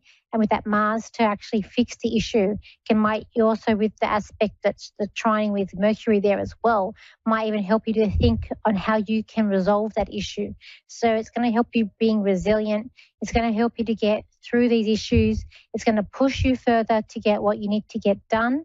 And it's going to help you to see what you need to see, what challenges you're facing and how you're going to get through those challenges that we are facing this year ahead. What I've also got coming up for this week, what I've also been sort of channeled from Spirit, I've got here that sometimes it's best to say nothing or taking a step back for certain situations. And I feel like that's with the aspects to Neptune there. It could be a week where we're having to be careful of sort of slippery roads if you're in the snow there, if it's snowing where you are. I also feel like it could be a week of feeling over caring or over empathetic too. You're feeling like you're wanting to. It even could be a sense of you're being so creative minded yourself into finding solutions for yourself, that when someone comes up with a problem, you want to help them. And I have a Capricorn moon, and I have a habit where anyone that comes up with a problem to me, I always instantly are thinking of ways for them to get through that problem or what they could do. And you might be having these selfless acts or feeling like you need to care and try and help people. But sometimes it's best to sort of just listen and pull back a little bit, I feel. It is going to be a week where I feel like we have a realignment with Spirit this week. So you might be getting more messages, more alignments here. Organize like your daily routine or life. It can be a thing of routine here. Capricorn's all about routine. I know I said I've got a Capricorn moon, so I do like routine. I even my breakfast is like in between two things, or to alternate between two things that I do throughout the week. So I got here, learn to forgive and learn to let go. Sharp eye for detail. So like this week, you're going to have a sharp eye for detail with all things too. It could also be a week where try not to be cornered. Try to put like no one in a corner where you feel like you can't get out. It's a week of wanting to be free, not wanting to be trapped, not wanting someone to corner you, and knowing there is an escape route or finding a way out. It's also, I feel like, a fresh look on life and a focus on new projects that's coming in too. And enjoying the company of others. I do feel like there is a social aspect coming in this week as well. We do have Venus that is still in Sagittarius, which is giving us It's like about taking risks with your finances or relationships and having fun and being social. It could be about, being young again and doing things that you used to do before to make you happy as well. So let's go to the caller. So we have here Zoe. She's in Toronto, who's in Canada. So hi, Zoe. How are you today? Hello? Hello. Hi, Zoe. How can I help you today? I just have a question that's concerning career. So I just interviewed for a job and I'm waiting to hear back from them, and I wanted to know if it's going to turn out to be a positive situation. Okay. So this is your first interview? So it's the first one? No, I've actually done 3 interviews with a particular company. So the same down company? to the wire. Okay, so this is the same one job? Okay, one job. Okay, because I was getting one, so I thought it was like one interview. All right, let's have a look here. Look, you're nearly at the finish line. I feel like if you get it, you're starting in February. But there is a sense of being scared and nervous about this as well. I do see like there's an anxiety or scared with this job too. I feel like financially it's going to suit you and help you. It's like a money tree. It's expanding. So I do feel like this financially is going to help you grow. And it's like a lot of work, or it's like you feel like, I don't know if you're feeling like it's a lot of hard work or it's going to be a lot of work. I can see like a lot of work and pressure being put on you. You can do it. There's also, I feel like there's some self-doubts here, and I feel like you can kind of make anything happen. But I also feel like that there's some really strong personalities that you're going to be working with there, and they're all about, I feel like, outcomes. There's also, I know there's clicks and everything, but I'm seeing like a click there as well, or we call it a click here. So people who I guess in a group. Yeah, that kind of, are like more inside, Yeah, I get what you're saying for sure. Yeah. Don't be afraid. I'm just hearing, don't be afraid. There's going to be, wherever we go, we have conflict. Wherever we go, but there's always something coming up. But I feel like that this new beginning or this new job, I am got contracts here around you as well. I feel like February is where you would start this job. I do feel like they do want you, and it's just, I feel like you're kind of holding yourself back, but there's a sense of also, when I see this card, I feel like it's about being stubborn, and I feel like it's a positive stubbornness that you have it. You have the intelligence for it. I feel like it is going to be a lot of work. It's not going to be a job where you can just, relax and not do much work. I feel like it is full on. Right. But once you take the opportunity, it's like you can't go back though. And it is a sense like once you get settled, there is a sense of it being like a family. But I just see like financially, this is going to be better for you. It's like a tree that's expanding, like a money tree that's growing and expanding. So I do feel like with this, it is about growing wealth, growing money, and also putting yourself in a spot where you're finally able to achieve what you want to achieve. Because I feel like in the past, you've been blocked or someone's held you back or tried to not let you progress further than where you can go.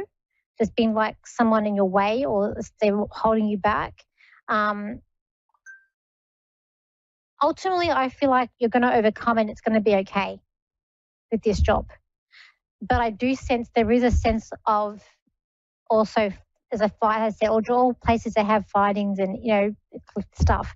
So there is a sense of there could be a bit of infighting there. But I feel like you're going to be okay because, to sort of stay out of where you don't, I'm not saying where you don't belong, but what doesn't concern you, and able to sort of go around that. And it's like you don't go into drama. You just come in, get your work done and go. I also feel like there's able to work from home. Like I feel I'm going to work from home a bit too because I can see you in a home office with stuff around you. So I feel like that's correct.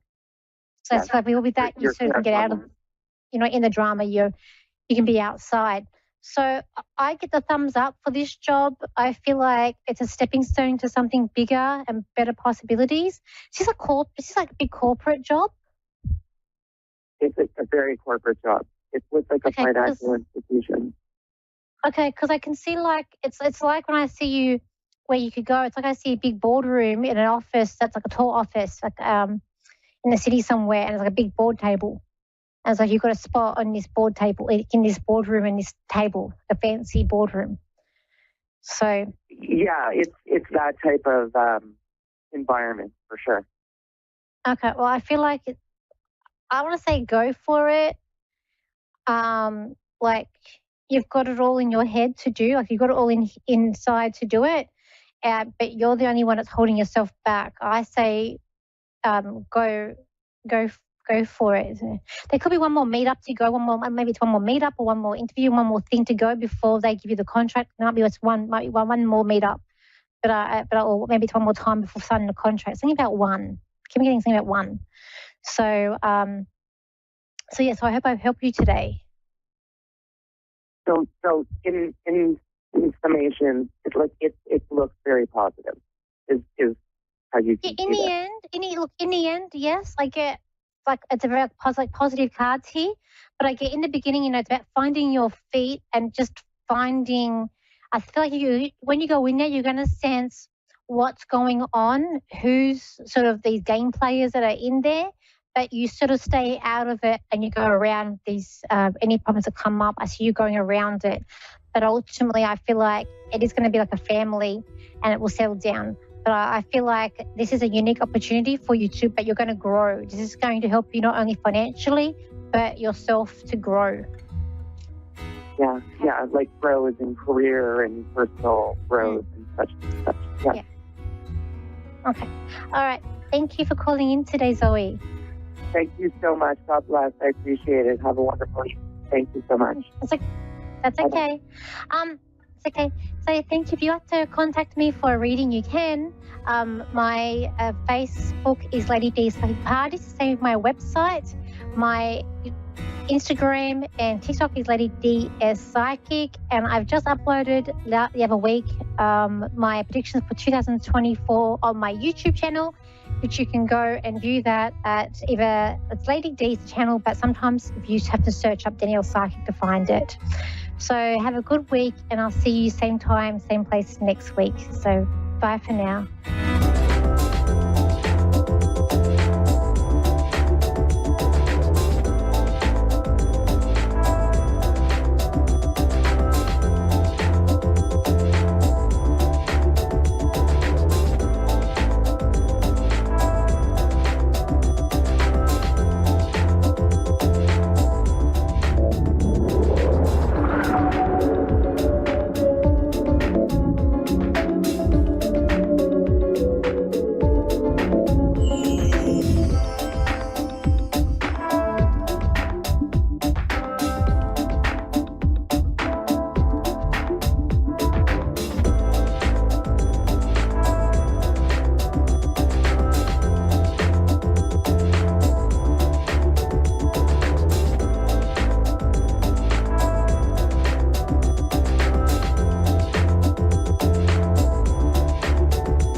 to A1R Psychic Radio, Earth's #1 psychic radio network, and watching Moonstruck TV, enlightening television. Welcome. Time for Soulfully Guided with Carmel Ann. Live from soulfullyguided.com.au. Connect direct. In North America, dial 888-454-2751. In London, 20-3519-2158. In Sydney, dial 02-8488-3147. Or online, contact us through our Facebook page, facebook.com/psychic radio. Or one of our websites, askoneradio.com or moonstruck.tv. This is Soulfully Guided on A1R, the Ask One Radio Network. So hello everyone and welcome to another show of the Gifted series on the Soulfully Guided show. We're on every week on Thursdays if you're in Australia or Wednesdays if you're in the US. Wherever you are, check convert your time zone, which I don't have the brain capacity to do right now. So we, as mentioned, we're doing the Gifted Children series, and real big shout out and thank you to A1R Psychic Radio and Moonstruck TV for being so supportive of such an important topic where information out there lacks in this area. So what we're also doing on a personal level is I'm learning to be comfortable presenting to you without my notes or planning what I'm going to say. So bear with me the next few months as I build up my confidence, sharing the knowledge I already have, but in a sort of articulate way where maybe my mouth is not moving faster than my brain. So if anyone works that out, please tell me. Now, in the Gifted Children series, there's a lot of informative topics we're going to talk about, but I thought as we've had Stephanie, the MIDI medium, in to share her experiences, realising that actually there are quite some similarities and quite some differences in our experience, but some really good advice from various viewpoints. So we're going to go into those topics as the series progresses, but I wanted to share with you some experiences because when you find out your child is gifted, it's not going to be a groundbreaking, definitive answer and this is it, they're gifted. It's actually going to be little inconspicuous, a build-up of little things that continue to happen or coincidences that happened in a particular way.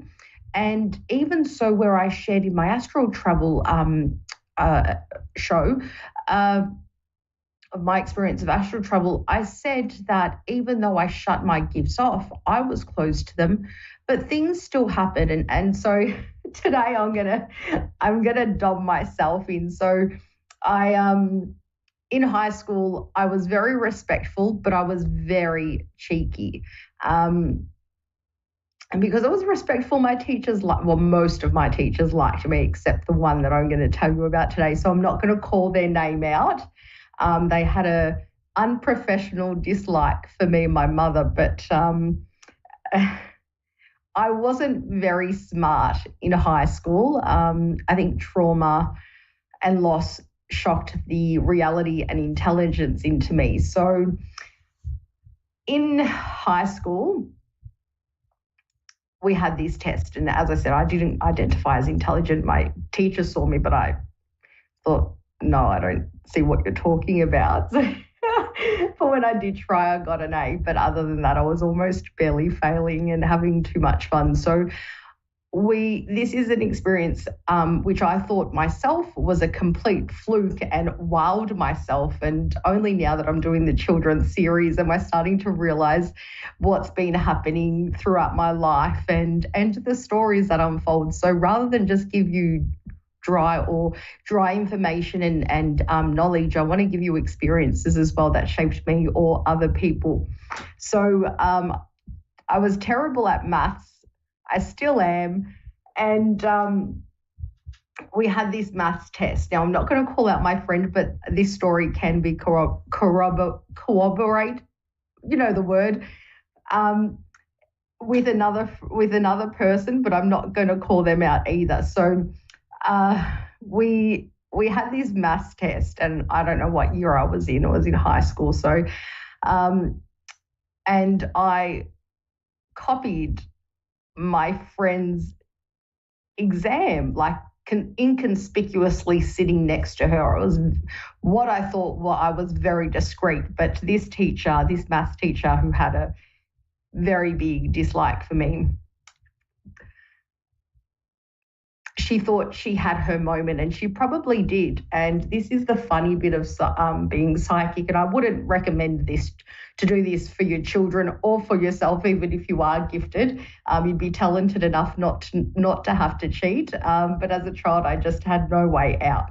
So here I am cheating on this maths test and thought I was being really clever about it. And the teacher must have caught something suspicious. So she asked us to stand up, stop our, it was a basic math test, not an exam. It was just a yearly, your subject test, nothing major, but would have contributed obviously to your report. So she called us up. She told us to stand up, called us up and separated us. So she said, I need to talk to you about the test you're doing. I know what you're doing. She said to my friend, go outside. So she had a chat with her out of the class, and obviously I couldn't hear what she was saying, but my friend happened to say a reason. So if that teacher is watching, this is the truth of the story. So my friend said, we studied together, and that's how we're getting the same answers, because she looked over our test as well before we were sent out. So she says, right, now this poor teacher probably thought she had me finally done and busted. I didn't cheat often, but I wasn't intelligent. I just didn't have a thing for school back then. Little did I know that I'd turn out to be, a very good academic, very good at university and things like that. But so she pulls my friend out of the room who said, we studied together and that's how we got the same things wrong in the test that you've looked over. So she goes, right. So she saved the best till last, or maybe in her case, the worst till last. And she asked me to go out of the room into the same section that my friend had been sent to. And she said to me, how did you get the same answers as so-and-so? And it just came to me, not knowing I was psychic or, that I'd have the right thing to say. I just assumed it was fluke, because obviously I didn't have much thought to what happened to me as a child. I was similar to Stephanie's story, quite unpopular and lonely in primary school, but say I hung out with the most popular group in my year level in high school, so I was quite well known and a lot more confident, happy, and but still didn't feel like I fit in. So anyway, so back to the story. The teacher says, why, as I said, why do you have the same answers and the same answers wrong? And I thought about it, and the answer felt right at the time. And I said, oh, we studied together, so we probably have the same answers wrong because we learned the same way. And at that moment in time, the veil lifted off my and I don't mean no disrespect to the teacher, although despite her personal disinterest in me and my family, but she had this moment of thinking she finally got me. Like I was in trouble this time for something significant, not doing a class clown joke that the other teachers laughed at. And for moments like that, which I wanted to bring some fun into, I'm calling myself out of cheating on a high school test, but how remarkable that I said pretty much exactly the same thing as my friend had said, just in probably, I'm a talker, probably more words. And I'm looking back on my memories and realizing that some things were not so coincidental as I thought, or just so, maybe not so lucky. So in that moment, maybe the universe wanted to spare me from this experience or this teacher. And I happened to say exactly what my friend had said. So we did not get in trouble. But fast track, 3 years later, I'm only joking, but a lot more years later. And so the truth finally does come out. So that's a fun part of being psychic, where it can get you out of trouble. I don't recommend replicating my experience to test your psychic abilities, but we'll go on in the series at how you can test your or determine your children if you're noticing there's hints of gifts in them as well, and there's funny coincidences or things that can't be explained that they're able to do, like if they describe a place they've never been to in clear detail, which is accurate to what the place actually is. So little subtle things will happen in children. It's not groundbreaking things that automatically confirm your child are gifted. It's slow progression into realizing that they're actually knowing things that maybe are too old for them to know, or things that they've never been to, or feeling things that don't belong to a child, or they're hearing things that maybe a great grandmother used to say to you, like a particular,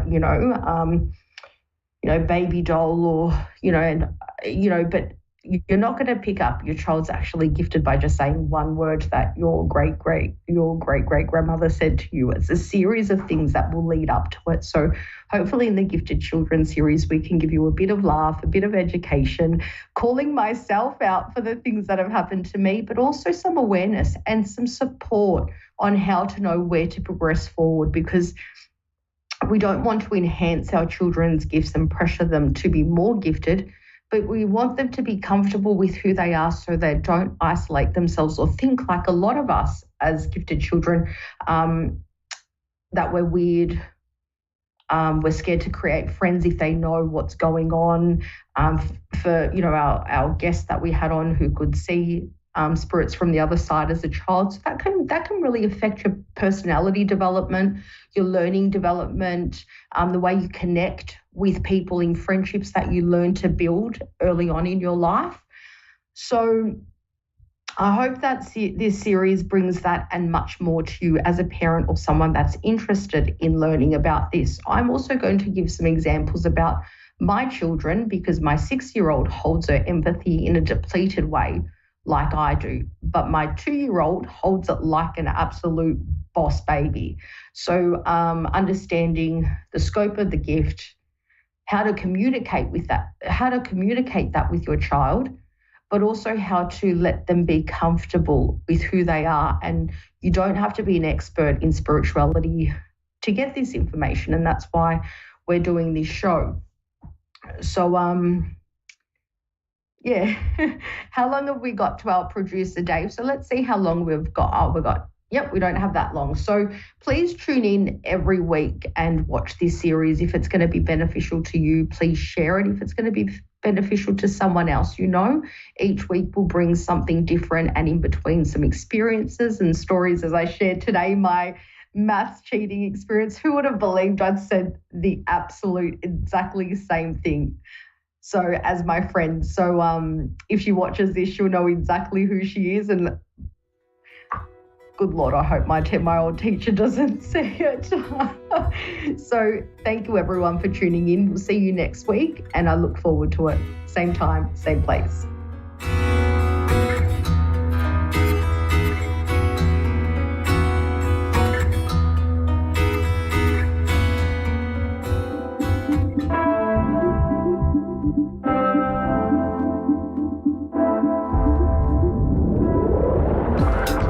Listening to A1R Psychic Radio, Earth's #1 psychic radio network, and watching Moonstruck TV, Enlightening Television.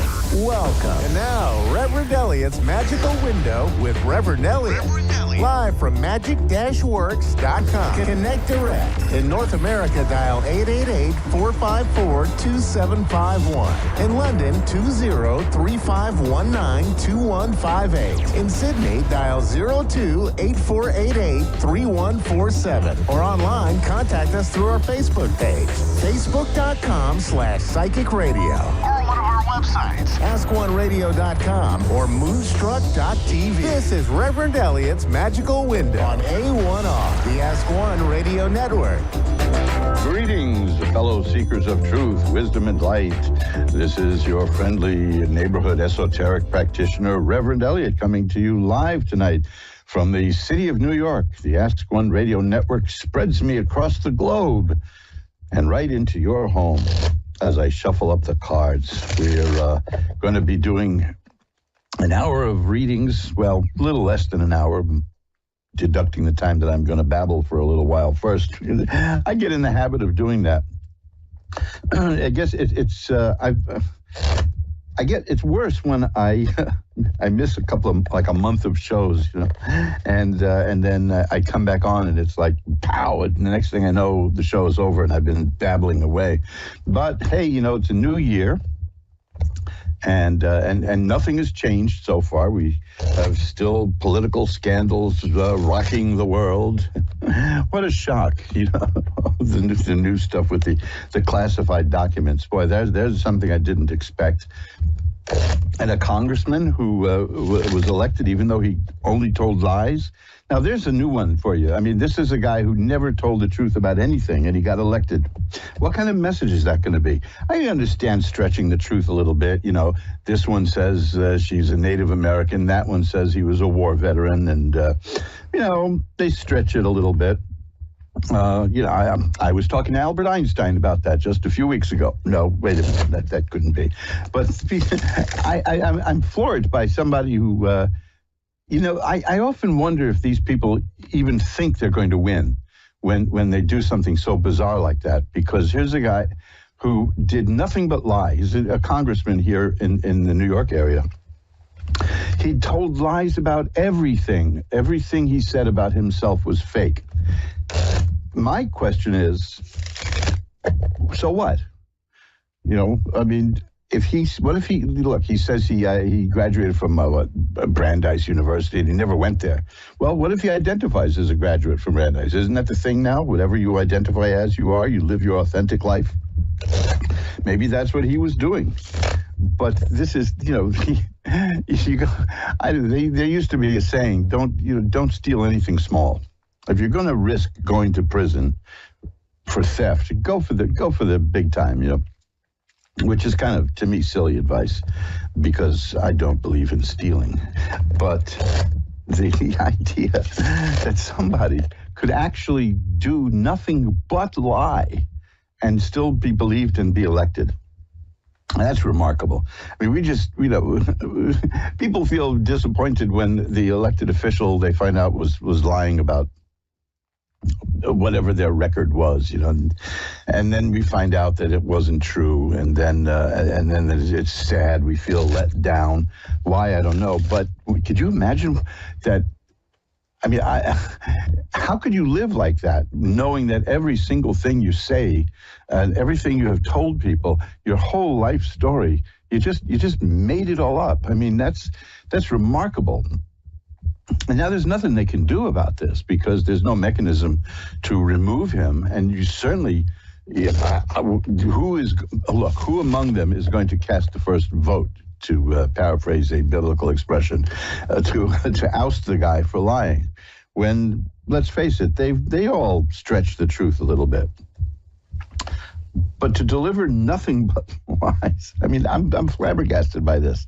It's just astonishing to me. So that's a humorous start for the year, because the question is, how are we going to seat him? Now, of course, I talk to people about this and they say, well, why don't we get a petition together and recall him? You can't do that because there is no recall for members of Congress. As much as you would like to have that, it doesn't exist.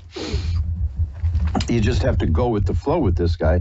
He simply was out there spreading his truth, as he likes to call it. It's really peculiar. Now, you know, I mean, I mentioned the senator who claimed to be a Native American. She's got an escape valve on that one because her grandma told her that, and she bought it and believed it. But you know, it's different if you make the whole thing up. I could tell you things about me and my family. I have no way of knowing how true they are. I have absolutely no way of knowing. And yet, I'll tell you something else. I knew a guy, poor guy, he passed away recently. He was kind of a derelict, one of these freaky little characters we know from saloons in big cities. And everybody made fun of him because he said that he had been big in the music business and he knew all the big stars in rock. And they just thought that it was so delusional. I happened to know that he was telling the truth. I met him through a fellow named Tony Bon Jovi. Now, you notice that last name, Bon Jovi? Okay. Tony Bon Jovi is the one who gave his nephew or his cousin, I don't remember, I think cousin, John Bon Jovi, the job sweeping up at the recording studio over here on 10th Avenue, and then launched a record career for him, and this guy was there. He was a runner-up in the International Music European Festival. I forgot what they call that, the Eurofest or whatever it is. And he was part of that. And yet, big names would come by and talk to him, and people wouldn't even believe that was they. So I don't know. I've learned to pretty much accept what people tell me about themselves if it doesn't matter. You know what I mean? And I come out of the entertainment business where people stretch their resume anyway. The whole thing is, I'll give you an example. Way back when I was starting, beginning, I was a baby, I was a comedy writer. And I wanted to deliver my own material because I like a lot of writers, I just didn't think that the comedians I was selling the jokes to were doing the jokes justice. Now, that could be called ego because they were professional comedians. They knew what they were doing and they knew what worked for them. So I was waiting in the wings of a comedy club, scared to death. Oh, how it used up like 5 years worth of nerve for me to get up on a stage and do that. I was very shy, I've got to tell you the truth, folks. And I finally convinced them to put me on stage, and I'm going to do about 5 minutes of stuff that I thought was funny. And I'm waiting there, and the guy who was emceeing the show was a wonderful guy. He says, our next act is coming to, he just got back from L.A., and he was on the Carson show. Oh, and he was so funny. You probably caught his special on HBO. And I'm furious now at this point because I'm supposed to be next. And I hadn't done any of that stuff at all. I barely even watched the Carson show. And I turn around to storm off to find the club owner and complain when the guy mentions my name. That was the introduction he gave me. So politics has been described as show business for ugly people. Nothing is true in the entertainment business is what I found out. The sad thing is when somebody does come across with something interesting and truthful in their life, and then and then nobody believes him. That's what happened with this guy, and he had his downside, he had a good side too. I stored some of his music digitally for the time that he would make a comeback. He had a problem with alcohol. Well, I remember one time I ran into him in July, and I asked him, I said, hey, come on in here, I'll get you a cold beer. And he said, no, thanks, I've got to be someplace in November. Now, to me, that's funny. He was aware of the fact that he had a problem. But nobody believed that he had done all the things that he said he had done. And I knew that he had. So what do you do? So here we are, climbing up to Friday the 13th, and we're going to be spending the next hour taking phone calls and looking through the magical window of the tarot and see what it shows us for, let's say, the coming year. This is my favorite time of year for readings. So if you want to, please keep this in mind, because I do readings off the air also, not just here on Ask One Radio. I do these during the course of the week, That's I love doing readings for people from all around the world. We can do it by phone, we can do it by Skype, we can do it any way you want, Zoom, whatever you want. I'm easy to get to, but it's This is the time of year. It's at the beginning of the year, and it's always worth taking a look at the coming year. I mean, do you want to be surprised by life, or do you want to have a little bit of an idea of what's coming? Because there's a lot of stuff coming. It's going to be an interesting year. We've already started the 2024 election cycle because the 2022 election cycle ended, and we're in the perpetual election cycle. And that's, of course, that breeds people like this congressman who, I still can't get over that. There wasn't a single thing he said that was true, and yet people bought it and voted for him, and there it was. So, this look, if you're not getting anywhere in life, maybe you just need to reinvent yourself. Perhaps that's the way it is. But just, keep it legal if you can. You don't want to go around like The Great Imposter, Ferdinand Demara. He was a wonderful guy. You ever see that movie, The Great Imposter, with Tony Curtis? It looked nothing like Ferdinand Demara looked like a big curly of the Three Stooges. So naturally, Hollywood gets Tony Curtis to play him. But this is a guy who talked himself into being a doctor. He operated on some people.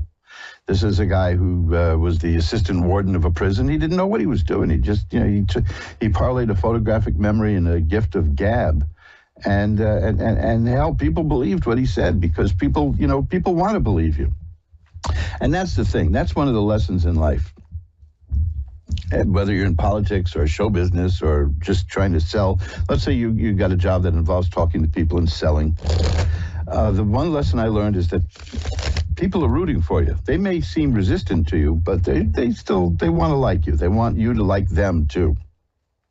So cultivate a smile and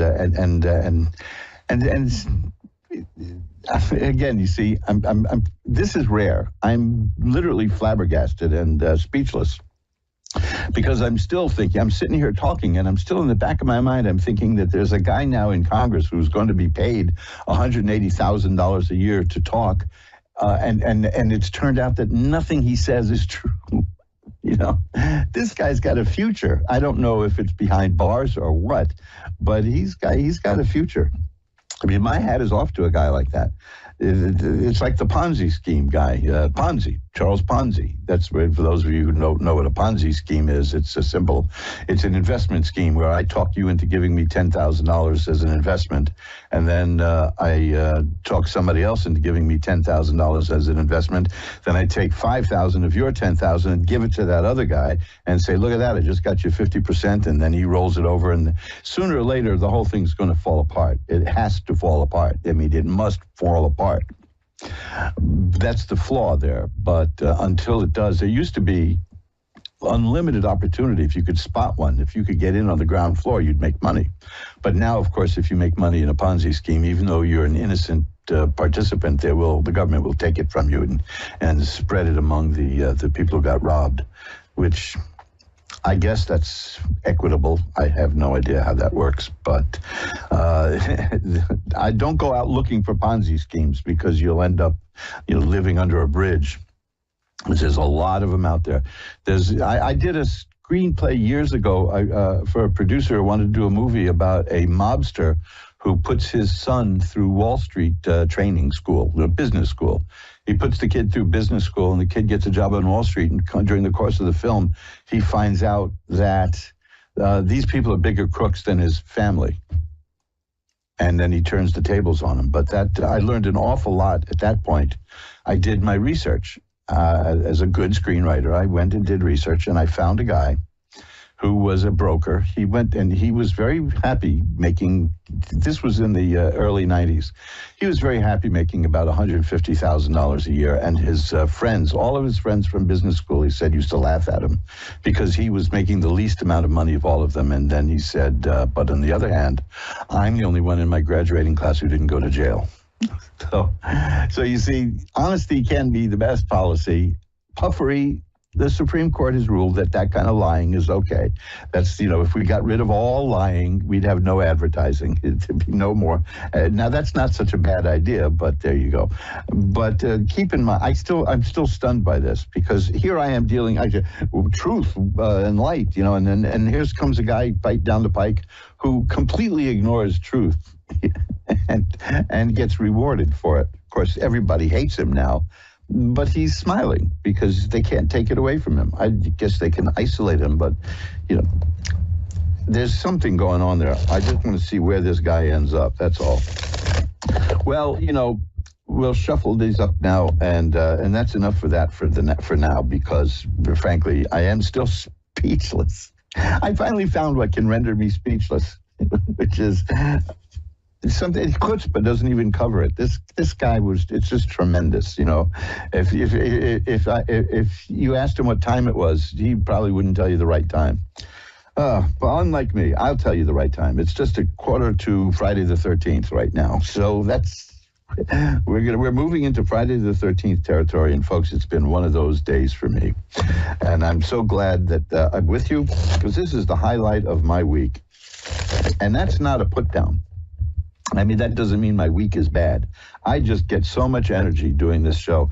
I love it. I've been doing this for over 10 years now, and I just love it. And we're going to start off right now with somebody who's in a state that I once thought I would move to. But first, we're going to ring a bell 3 times to declare sacred space. Notice I did that fast. Melissa in Batesville, Arkansas is on. Hi, Melissa, you're on with Reverend Elliott. Well, hello.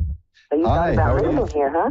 Yes, I thought, I guess, you know what it was? I think I saw an interview with Johnny Cash, and I think he lived in Arkansas at the time. But somebody at some point said something about flooding. And I'm not sure that, I think that turned me off a little bit. It's like Maine. There were people telling me, come live in Maine. Maine is great. Just come bring your boots in the springtime because it's mud season. So that's the end of that. I'm not going there. But Arkansas is... We've not had a whole lot of them, but we've had 2 in my lifetime that were, pretty significant. They didn't get to my side of town, but the main part of town, it shut down for a little while. Well, it's not an annual thing. That's the one. That's the good thing. Oh, no. Because it is beautiful. And then, of course, you have the Arkansas River, which you have other people who confuse that with Arkansas. So who knows, right? Yes, and you can't beat the Ozarks. I tell you, they're beautiful. Well, it's a beautiful part of the world, and I'd love to travel and see it. But I'm such a dyed-in-the-wool native New Yorker that I barely even leave my own neighborhood. And I live in an exciting part of the city. It's not a very high crime area, mercifully, because it's a. I had a good friend that lived in New York for years and come back, and he said it was just like such a shock. Well, yeah. I mean, a little. We had a large apartment when I was a little kid. We had a really big, sprawling Upper West Side apartment. And that's one of the tragedies of my life, is that my parents never prepared me for the idea that most New York apartments don't have 3 bathrooms. They don't even have 2. Right. But I would go away to summer camp, and I would spend 2 months in the country, in the woods, like Boy Scout camp. Right. And when I got back, the apartment looked so small. Because I just spent 2 months with no walls, no nothing. Right. It was very difficult. It was difficult adjustment. But that shows how everything in life is relative. Well, Melissa, we're here to talk about you, not about me. So what can I look at for you tonight? All right. I don't mind. Just general reading would be fine. Okay. Well, let's see what we've got here. Yeah, These are interesting cards. These are really very interesting cards. I have cards of new things coming your way, changes coming. I mean, I have 5 cards I put here, and 3 of them relate to things changing. The first card, though, is the 4 of Swords is about taking time out and kind of being outside of things, relaxing, taking things easy. Is that what's been going on in your life? You've kind of been on the sidelines a bit? I've had to kind of get there the last, month or so. Okay, well, what I've got here is the Knight of Cups is here. Cups are about emotions and affairs of the heart and happiness. And I'm going to jump ahead because I also have the Knight of Coins. And the Knights are about the appearance of something new. It's the formation of something new emotionally, and something new financially is on the horizon for you. The Wheel of Fortune is the card of change, and the Death card is the one that says a period of your life is ending and a new period of your life is beginning. It's not about dying. It's just telling me that you're about to enter a new phase in your life, and emotionally and financially, it's going to be a growth time in there. It's going to be good. Good time. If you've been feeling stuck, which is, the Four of Swords shows a person just kind of lying there and waiting. And I also have the Eight of Swords, which is a person who feels like tied up. And that's going to move because the horses, which is the knights, are very dynamic. And look at it, I got the Knight of Swords too. So that's about mental activity. So, okay, you're entering a new period of thinking, of feeling, and money. So those are the things that are going to be growing in your life. And it's coming this year. And very well too. Now, I have to say this. There's also the King of Coins here. The Knight of Coins and the King of Coins is the whole spectrum. You're going to do very well financially. You're going to be okay financially. Now, here's the thing. The Nine of Coins tells me that you're not a hermit, but you're able to be by yourself and be happy and be satisfied. Is that who you are? Yes. Yes. Okay, because that's good. That drives people up the wall. There's many people who just can't be at peace with themselves. But I see that you have that ability, and you've been kind of in a break in your life. But there's new things coming your way emotionally, mentally, and financially. And I'm not getting any indication that it's bad either. So that's good. Right. So. Yes, In fact, I have the Six of Rods here as one of great success and happiness. So that's the way I see the year shaping up for you, is you're going to grow emotionally, you're going to grow mentally, and you're going to grow financially. Right. Okay. Time for some growth. Yeah. Oh, yeah. See, because that first card I have, the Four of Swords, is about just lying around and not quite doing much of anything. But it's not like laziness or indolence. It's just about time to take a little break and see what develops. And all these wonderful things are going to come your way. I see it now. In fact, I see the Six of Coins. The Six of Coins is here. It tells me that there's a chance that somebody's going to give you money in a way. It's a card of philanthropy. Could mean also winning a lottery, things like that. So keep in mind that there's going to be opportunities coming your way from making money. But most important is your thoughts and your heart are growing too. Okay? Okay, great. I thank you very much. My pleasure. It has been great talking to you. Bye-bye now. All right. Well, you come visit us. All right. Oh, yes, bye-bye. I sure will. Bye-bye. And let's just shuffle up the cards. There's so many places that I've been meaning to visit all my life. And, everybody was talking about, I want to go see Venice, or I've got to go to Paris. And I keep thinking, I want to go to Tennessee. I want to go to Arkansas. I want to go to Kentucky. I seem to have this thing for the South. I have,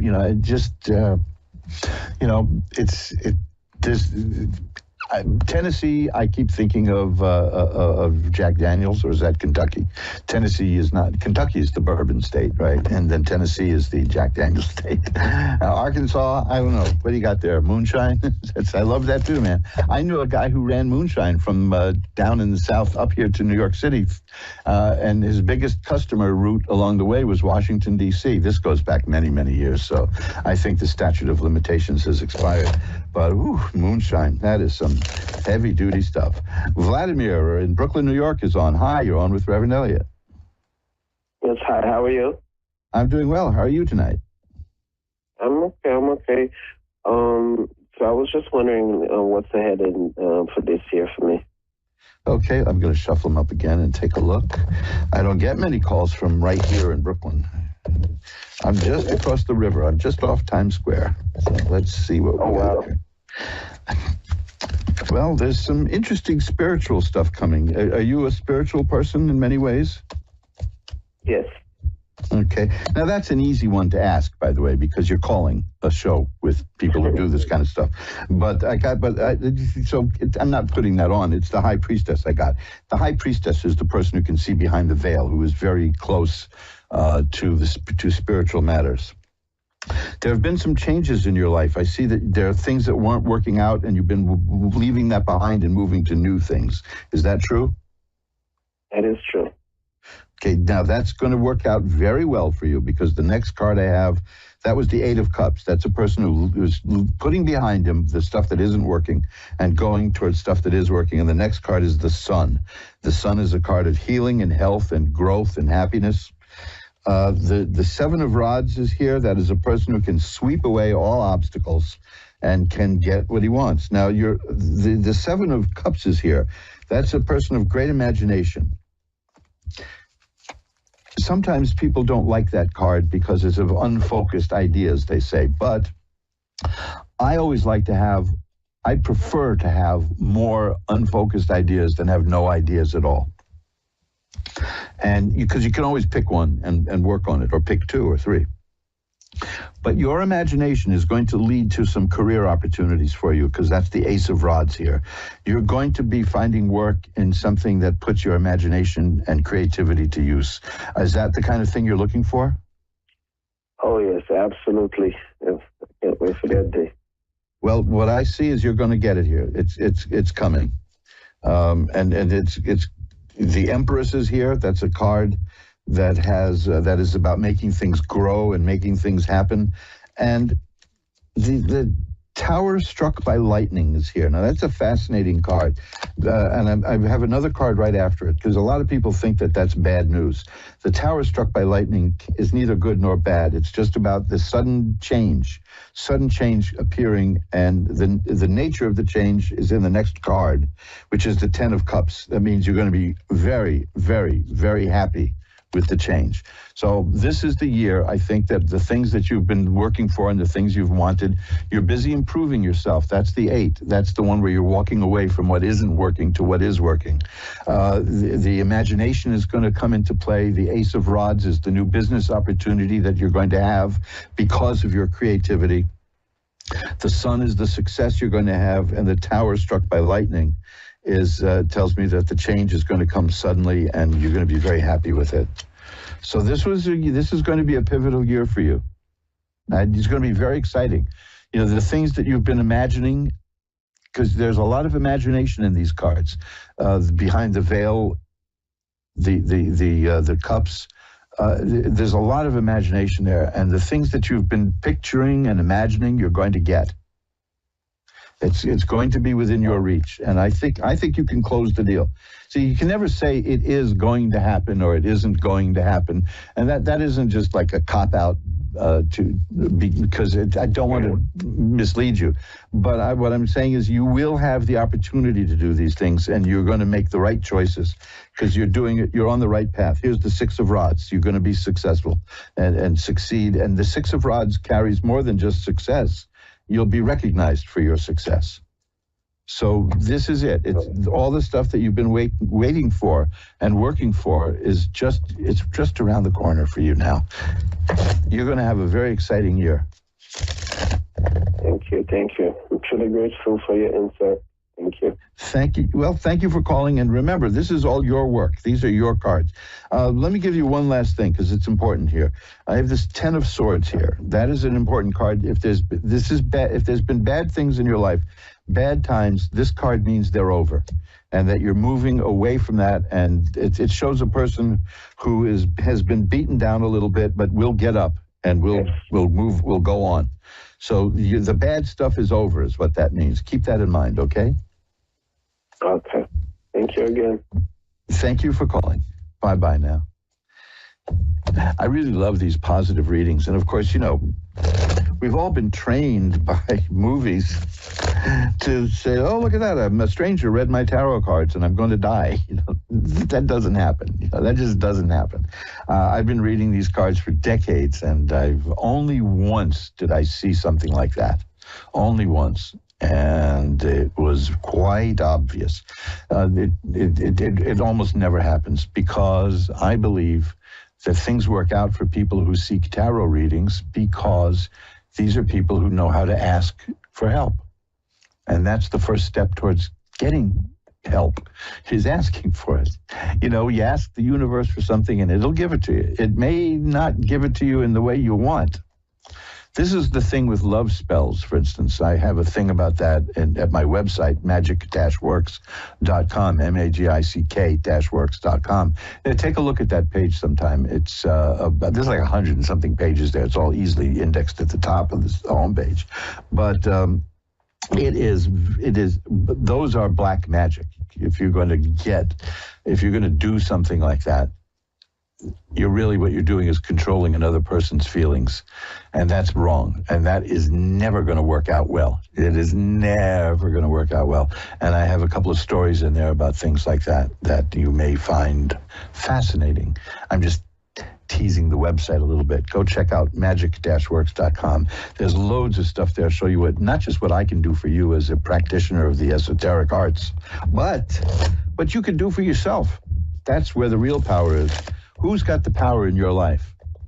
Not a deck of cards, not me. You have the power. Gloria in Phoenix is on. Hi, you're on with Reverend Elliot. Hi, how you doing? I'm so honored to be here. Oh, I'm glad to have you. How you doing tonight? I'm doing great. Beautiful. What can I look at? I was wondering if you could connect with my guides and tell me what I need to know at this stage of my life. Well, let's see what we have here. Oh, excellent. This is really nice because I just cut the cards and I said, let's see what the first card is, right? The first card shows an angel. It's the Temperance card. So that's telling me that we're in touch with your angel guide here. Okay, so there's the 8 of coins. Oh, I just had this card too, with this 10 of swords. The Justice card, we'll talk about all of these in a moment, and the Page of Swords. Okay, this is very good. The 8 of coins is about a person who works hard at a new job. It doesn't have to be like a career. It just can be something new. Anything. It works hard. You work hard at what you do, and usually this is about an apprentice. Usually it's about starting something new in a new field of work and doing so well in it that you get recognized.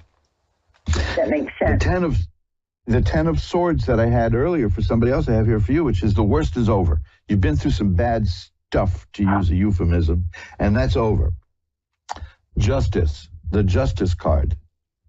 You've been wronged. Somebody treated you badly? Gloria, you there? Yes, I'm here. Yes. Oh, has somebody treated you badly recently? Not recently, no. Okay, good. But not that I know of yet. Good. Yeah, I know. Well, I'm not getting any indications of anything in the background, like somebody sneaking around. But there is justice coming your way. There's something that you deserve justice for, and you're going to get it.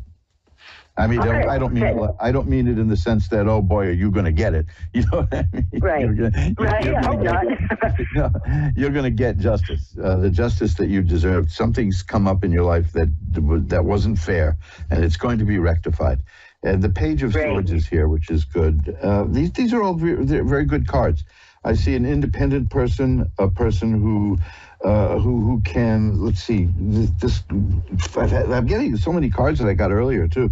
The 7 of Rods, a person who can chase away all obstacles. I've got the World, which is a card of assured success. The Strength card, which tells me that you have the determination to do what you need to do. The 9 of Cups, which tells me you can enjoy the good things and nice things in life. It's very well rounded. It looks like there's good things coming your way. That seems to be the message from the angel guide, that you're on a good path, and you're on a good path. Good things are coming. Let's take one more look. I'm going to shuffle this up again here, cut the cards once more, and there I go. It's the Star. That's a card of hope and optimism. So that's good. That's you've got good stuff coming your way. I knew it. Okay. I knew it. Well, you're right. Oh, that's wonderful. You have just validated everything that my intuition has been telling me. Good. I'm glad. I love when the cards do that. And see, that's another thing. What you're saying is exactly, it's a wonderful kind of thing to get a reading for, that you have a sense about something and you want to know if that's really what's going on, instead of, will I meet a tall, dark stranger? The stuff that they do in movies is silly in a sense. But this is exactly it, that to say, this is what I feel is coming, will the cards validate it? And like, for instance, I think you're very much in touch with these anyway, because you asked about spirit guides and your guides, and I got the card with an angel on it. So there you go. Well, I'm working on my ascension, so... Well, that's one of the things we're here for, right? Thank you very much. It's my pleasure. I don't even have any words to say how much I appreciate it. Thank you. Bye-bye now. Thank you. Bye-bye. Happy New Year. Bye. And we'll shuffle them up again. You're listening to Reverend Elliot's Magical Window on the Ask One Radio Network, where we get together every week, generally on Wednesday at 11 Eastern, 10 Central, 9 Mountain, and 8 Pacific, to look through the magical window of the tarot. And like I said, this is the time of year that I really enjoy reading for people the most, because we're turning a leaf. We're turning that leaf into another calendar page. It just dawned on me, I don't have a calendar on my wall for this year. I'm kind of flying by the seat of my pants nowadays. But I'll go to a drugstore or something and buy some aspirin and get a calendar from them. They're always good for that. But it's the time of year that I don't recommend that people get weekly readings. I know that you can make a good living reading for the same people week after week after week after week. I can't do that, because then after a while, the person you're reading for starts replacing their judgment with yours, and they lose a little bit of their own judgment because they keep saying, I have to ask the cards this, I have to ask the cards that. But I like doing it around birthdays and around the beginning of the year. Unfortunately, my birthday is in the first week of the year, so I don't get the fun of doing that. But it's it's a good time to do it. I'm talking myself out of business here, right? I mentioned early on, this is a good time to buy a reading from me. Readings start at $10, but don't become a chronic querent, as we call it. We don't. It's not healthy for either of us.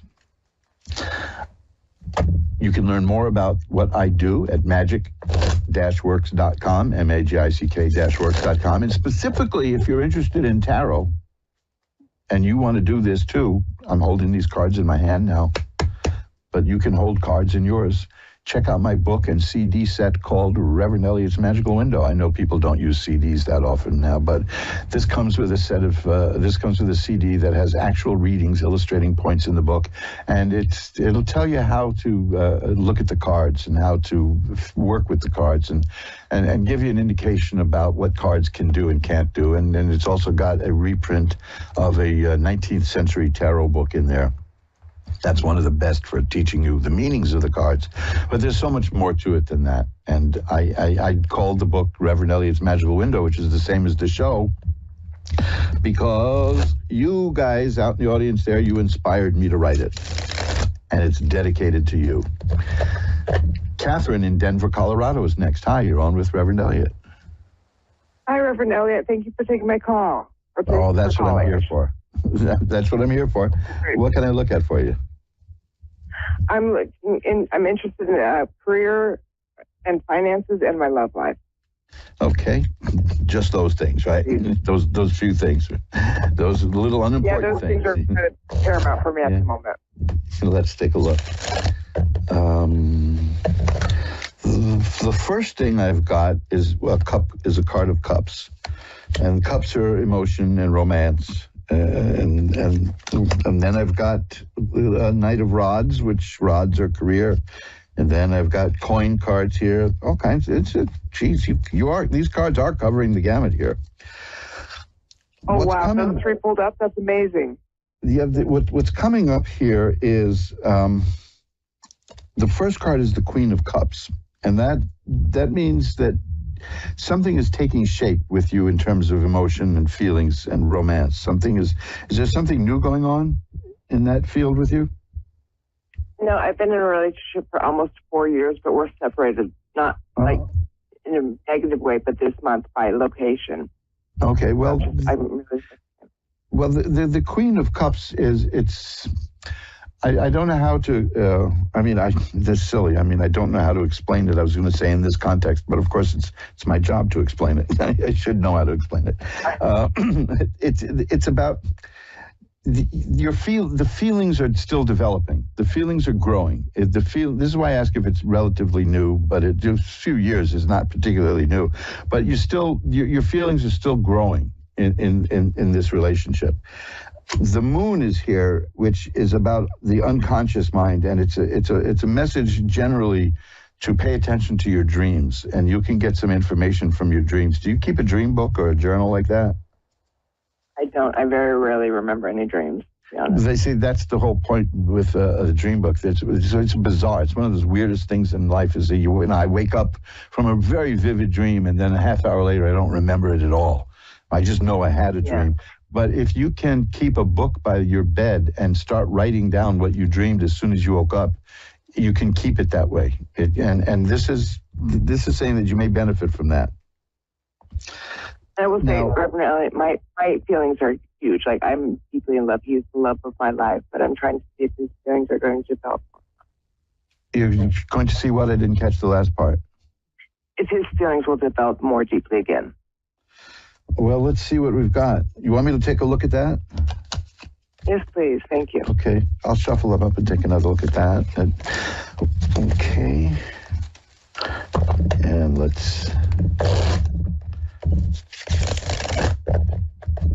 now we'll take a look at what's going on with this other person. How's that? Well, okay. The first card I have is the Lovers. That's an interesting card right there. Okay, so that's just confirming that we're on the right track.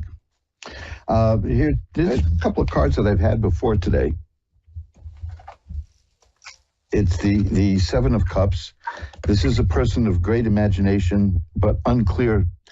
The thoughts are not clear. You know, there's a lot of thoughts, but it's sometimes unrealistic thinking, and sometimes it's just dreaming, but it's not very stable in that sense. You know, it's fluid, the thinking.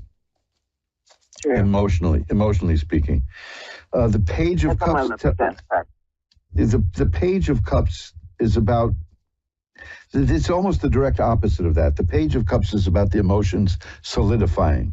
So I'm seeing that there's a possibility that this is growing. And so, because you go from the Seven of Cups, which is unfocused and nebulous, to the Page of Cups. The pages are earth. The pages are very concrete in that sense. The Seven of Rods is here. Now that is the person who has learned to sweep away obstacles. The Ten of Cups is here. That is a card of great happiness and joy in a relationship. Ultimate happiness. I put a card above it all to see what the aura is around the whole question. And the question, I have the Three of Swords, which is a sad card. I'm getting the sense that this is a person who's been hurt before. And so that's kind of getting in the way. Is what? We've all been hurt. He has, but who hasn't? Yeah, tell me about it, right? You know, but this is still there. It still seems to be alive for him. So that's what I think that what you're sensing is he's kind of holding back a little bit, but it's not because of you. It's because of what happened before. So there's something I can do to help that. Yeah, there is. Let's see what we can find here. Let's see. Well, this is great. I've got three major cards here, and they're all women too. The Justice card, the Empress card, and the World. You're going to make this relationship grow and succeed. That's what I see. That two people. Yeah, you're going to be the driving force from the way things are now. You see. Okay. The Empress is not, now the Empress isn't, it's not artificial. This is that a person who is nurturing and can make things grow. And I think that the key there is nurturing. It's not like you're going to force this relationship to happen. I think that he will learn to feel safe with you. Okay. Good. Because remember, I think he has been hurt more than he probably even wants to tell himself. But the Justice card is here, so you're going to work that out with him. The Empress is here. You're going to make this grow, and the World is here, which is a card of assured success. I think that it's saying that you being you is what's going to do it. You know, if you want to know what can I do to do this, keep being you. I like that. Thank you, sir. Because you'll do it. Just remember, the Empress card, that's the person who nurtures and makes things grow. The Justice card is the person who heals in a very real way. I mean, we're talking about healing a heart that was broken, really. And the World card, the World is the card of success. And it can be done. I love the way that plays out. Now, it gives me a lot of assurance. Thank you. Now, I've got to run because I only have a couple of minutes left, but if you need to hear this again, you can always go to askoneradio.com and look at the archive and play this show. And, you know, you can download it in the podcast section, or you can download it in, there's other sections, partner section. There's all kinds of ways you can get hold of this show, even at YouTube. And listen to the last part where I speak to you, and you'll hear it, because you have the potential. I got it again here, the 10 of Cups. That's a very happy family and a happy home. So there's great potential there. Thank you so much, Reverend Elliott. That's huge. Thank you. Rest with a peaceful heart tonight. Thank you. Bye-bye now. And hey, look at that. We're rounding the corner to the end of another edition of Reverend Elliott's Magical Window. And I just want to tell you that I have been a busy little guy here. I've been playing with the computer. Remember, I was away for quite a while because the computer died on me. And I really blew their mind because I didn't want to buy a new computer. I wanted them to rebuild this, and they did. You know, it cost enough, but it was less than getting a new computer. But money wasn't the object. I'm accustomed to this particular computer. And they didn't upgrade it, which is fine. Eventually, I'm going to have to upgrade the operating system because that's the way it is. I mean, I have a telephone sitting here right next to me that I can't use to make phone calls anymore because it's got a dial on it. And they've upgraded my phone system here so that dials don't work anymore. But hey, what can I tell you? You know, there's still gadgets you can buy that you can hold up against the mouthpiece of a phone and hit the buttons and get the number you want that way. But I'm making up for lost time, and I have been designing, and this is what I want to talk to you about for a moment. If you go to magic-works.com, magic-works.com, the last time I was on, I mentioned that I'm restoring a book from 1833. And I am restoring a book from 1833. I mean, who would lie about that except a member of Congress? But that's tough on the eyes. That's really, my vision is not so hot these days. So to relax, I've been adding to my collection of occult jewelry. You can find that at magic-works.com, magic-works.com, and click on the occult jewelry thing there. There's always a sale going on. It's not me lowering the price. It's the company that you buy it from, and they ordinarily take 15 to 20% off. So it's worth looking at that. There are amulets and talismans there that can, for almost any need that you have in life. And those are important because these things are symbols that focus our energy. I'm wearing one right now. I've got one right now. It's a talisman of the moon. And it works towards getting you what's going on and what you want in life. Hey, listen, you know something? I've got a couple of more minutes left. Kathy in Wyoming, I'm told, is holding on. Hi, Kathy. Did I overlook you? Oh, I did. Hi. Kathy. Hi, I'm sorry. I just got done saying that my eyes aren't what they used to be, and I realized I missed your I missed you on the board there. So we got a couple of minutes left, about 5 minutes. What can I look at for you?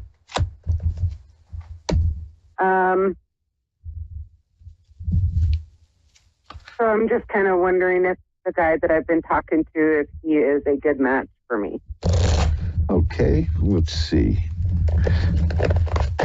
I've shuffled them up, and okay. See, now this is the third time today I've gotten this card. It's the 10 of Cups, and that's a card about a happy home and romance. And the Queen of Cups here, there's romance there too. And, you know, this is looking pretty good. The temperance card is here. That is a well-balanced, that means balance in life is there. This is looking like a good match. Yeah, sure is. Is there anything else you want to look at? That was fast. You know, I got moving or job, career. Okay. And what would you like to look at about the move? How long it will be before I move. Well, moving from Wyoming to Washington. Well, let me tell you, this is funny because there are several cards here that specifically show that. One of them is the Six of Swords. It shows a person on the water in a boat, moving the boat from here to there, you know. And a lot of times it's taken in a metaphorical way, like you're going to move your life from here to there. You're going to get what you want. But this is the card that shows up when people are moving. So this move is going to happen. It's going to happen soon. I can't give you more than that. There's a little bit more waiting coming in. The Three of Rods is here. That's working with other people and waiting to get something reach fruition. So, and there's money in the ace. You're going to be well paid here, right? Because I got the Ace of Coins here, and that's the beginning of a good money stream. So that's going to work out well for you. Wonderful. Yeah, so the Six of Swords just confirms that the move is coming. Oh, thank you. Thank you so much. Anything else you want to see? I appreciate that. Well, I'm sorry I almost missed you there, but it's... That's okay. I'm a little discombobulated tonight. I was just like, oh, he'll get to me eventually. It's okay. Thanks for calling. Thank you for calling. Bye-bye now. Thank you so much for your help. My pleasure. And now that is really it. That is it. I can't believe I overlooked Kathy in Wyoming, which is very funny to me because the great comedian Milt Kamen, who is almost completely forgotten now, he was an actor who appeared in a couple of movies here and there. And he used to do a whole bit about how there is no place called Wyoming. That Wyoming, he said that they made it up just to fill out the calendar. Great. There I am, the one-track mind here, to fill out the map. And that was his, and he would talk about how there is no Wyoming until he worked himself up into a lather. And speaking of lather, don't forget, get over to mojoacademy.org and take a look at the Mojo Brothers shaving soap, because I just had a wonderful shave today, and that is the lightest, fluffiest, most wonderful shaving soap. And if you're a man and you don't use this kind of shaving soap, you are not treating yourself properly. And all you ladies out there, this is just perfect for your guy, unless he's got a beard.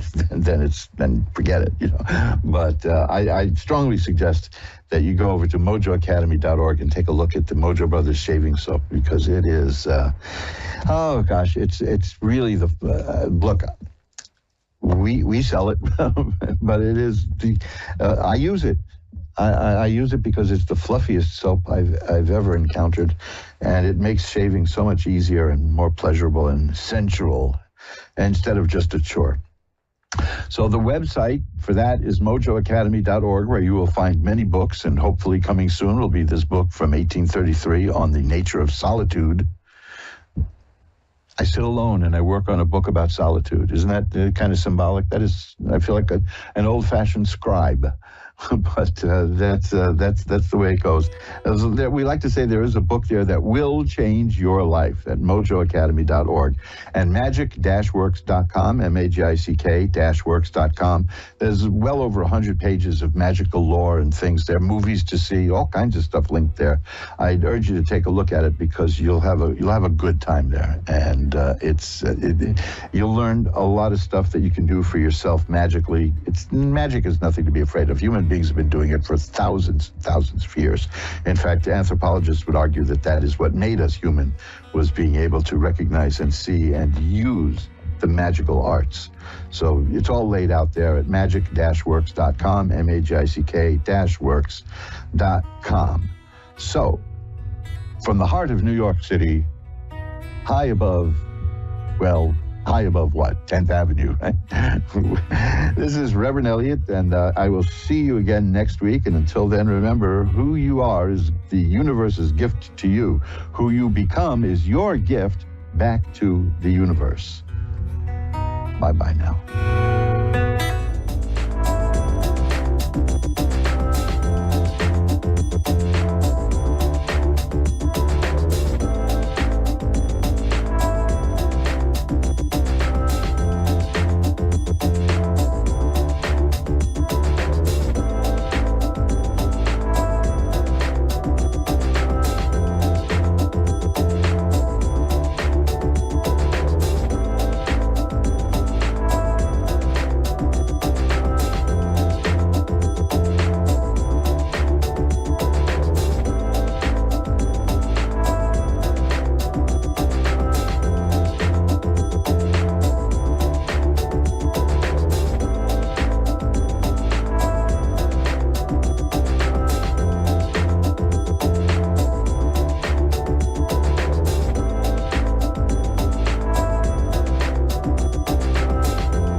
A1R Psychic Radio, Earth's #1 psychic radio network, and watching Moonstruck TV, enlightening television.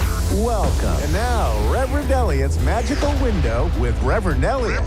Live from magic-works.com. Connect direct. In North America, dial 888-454-2751. In London, 20-3519-2158. In Sydney, dial 02-8488-3147. Or online, contact us through our Facebook page, facebook.com/psychic radio. Or one of our websites, askoneradio.com or moonstruck.tv. This is Reverend Elliot's Magical Window on A1R, the Ask One Radio Network. Greetings, fellow seekers of truth, wisdom, and light. This is Reverend Elliot, your friendly neighborhood, occasional esoteric practitioner, joining you now for the first time in 2024. We made it. I had a little rough patch there at the end of the year. Nothing terrible. I just, because I did get a lot of messages from people who were concerned. I missed the other show because it's just a stupid thing. I had a very bad reaction to some painkillers. And I didn't think that would be really fun to get on the air and do tarot readings. Well, you're telling me all the things that are the intimate details of your life, and you hear me throwing up. That's not very good, because it's like the doctor looking at your X-rays and saying, "Well, actually, I don't have to make that one up. That happened." When my wife, as some of you may know, had a terrible accident a few years ago and completely demolished one of her ankles, all gone. I mean, the every bone shattered. But we didn't know what had happened yet. When she went to get the X-ray, the doctor looked at the X-ray and said, "Oh my, now that's not good." When the doctors do that. So, these things are a little scary. You have to be very careful with what you say because people take these things to heart. Like early on when I was reading tarot cards, I accidentally said, "Ooh," when I got some cards for somebody, and that person was terrified. Because we do have power that way. That's not really, we don't have, the power is in the cards, really, and in the person getting the reading. But the power we have is the power that people give us. And that is sometimes there are people who just get very hung up on the cards. And I'm glad I think it's been years since I've met somebody who wanted constant readings, which is something I don't do, because that means you're substituting the card's judgment for your own. So I'm very shy about that. I'm not going to make a living constantly reading for the same people every day, which some people will do that. And, hey, if they feel that that's what they need to do, fine. But, I can't do that. I like it to be an as needed thing. Generally, I enjoy doing readings for people at the end of the year, which is why it's been so depressing being ill at the end of the last year, because I had to cancel all the readings that usually come in. But I did hear from so many people, so many nice, lovely people sending me notes, wishing me well, hoping I'd get better. And I got better. I still think I still sound a little clogged up, but that'll go away. We got some beautiful Christmas cards from people. Probably one of my favorite. I shouldn't have favorites, should I? But there is an artist in upstate New York named Karis, who's a listener with her mom. They both listen in, and boy, she sends the most beautiful handmade cards, and we're lucky to get those every year. When Sandra had that accident that I mentioned and was confined to the hospital for a long time, Karis sent a painting of an ice cream cone. That, just a simple thing like that, and my wife was so thrilled with that. It made her feel so much better that we still have that. We still have that hanging here in the kitchen because it made her feel better. So, the things that we get, we appreciate all the things that people send us, and I try to send back thank you to everyone when I can. But sometimes it gets a little difficult. We hear from a lot of people, and hey, you guys thrust me into the attention of people all around the world. Ask One Radio Network and listeners have given me a degree of notoriety. So I get messages from people all over the world. I look at the hits on my website, and they're from every corner of the world. So not that I'm complaining. I like that. It's fun, and I do like tarot reading, and I like magical work, and I just don't think it's something that should be constantly in use. That's all. But it's nice to do every once in a while. And if some special situation comes up and you need some advice and you want to look at the cards, that's beautiful too. Just it's not the kind of thing you want to do every day. For that we have newspaper horoscopes. I think it was Benjamin Franklin who said about horoscopes that all you have to do is just get a book, and in that book write down every possible way a human being can act, and then divide it into 12 books, and there you have astrology. Well, Carl Jung, on the other hand, he took a very serious view of astrology. You can find the great psychiatrist Carl Jung. You should take a look at my website for that, magic-works.com, magic-works.com. Look at the horoscope page, the astrology page. There's even a Carl Jung page with an interview by Dr. Jung in there. It's I got like 106 or 107 pages over there. It's really good. Also, I want to just a special thank you to the people who continued to order books. That warms my heart. I like mailing out books to people because they keep telling me that this is no longer a paper age, which is, I had to go out and buy 2 paper shredders. We get so much paper in the mail. I don't know what happened to the paperless society, but it isn't around here. So anyway, I'm back. I'm glad to be here with you. I hope to be here with you steadily through the end of the year, meaning till 2025, and then keep going from there. This is show number 381 tonight. Can you imagine that?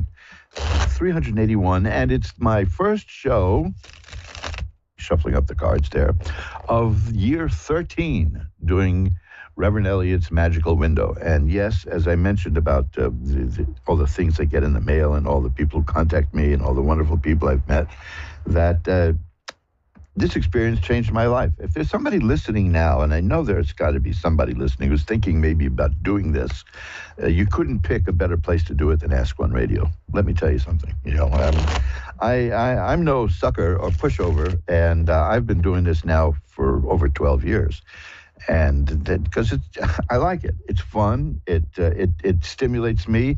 I've become so much more creative since doing this. Now, this is kind of a problem in one way because I have a lot of books here. One bookcase, I'm looking at it right now, one bookcase, when we painted this room, we emptied the bookcase. In that one bookcase alone, we found 900 and something books. And people say, would you read those? And I usually say, no, I just buy them by the pound from Books R Us. I have a nice little stash of classic occult books, some very rare volumes. And I loved reading them and learning from them, and I still do. But, you guys so energized me and incentivized me that I started writing my own books.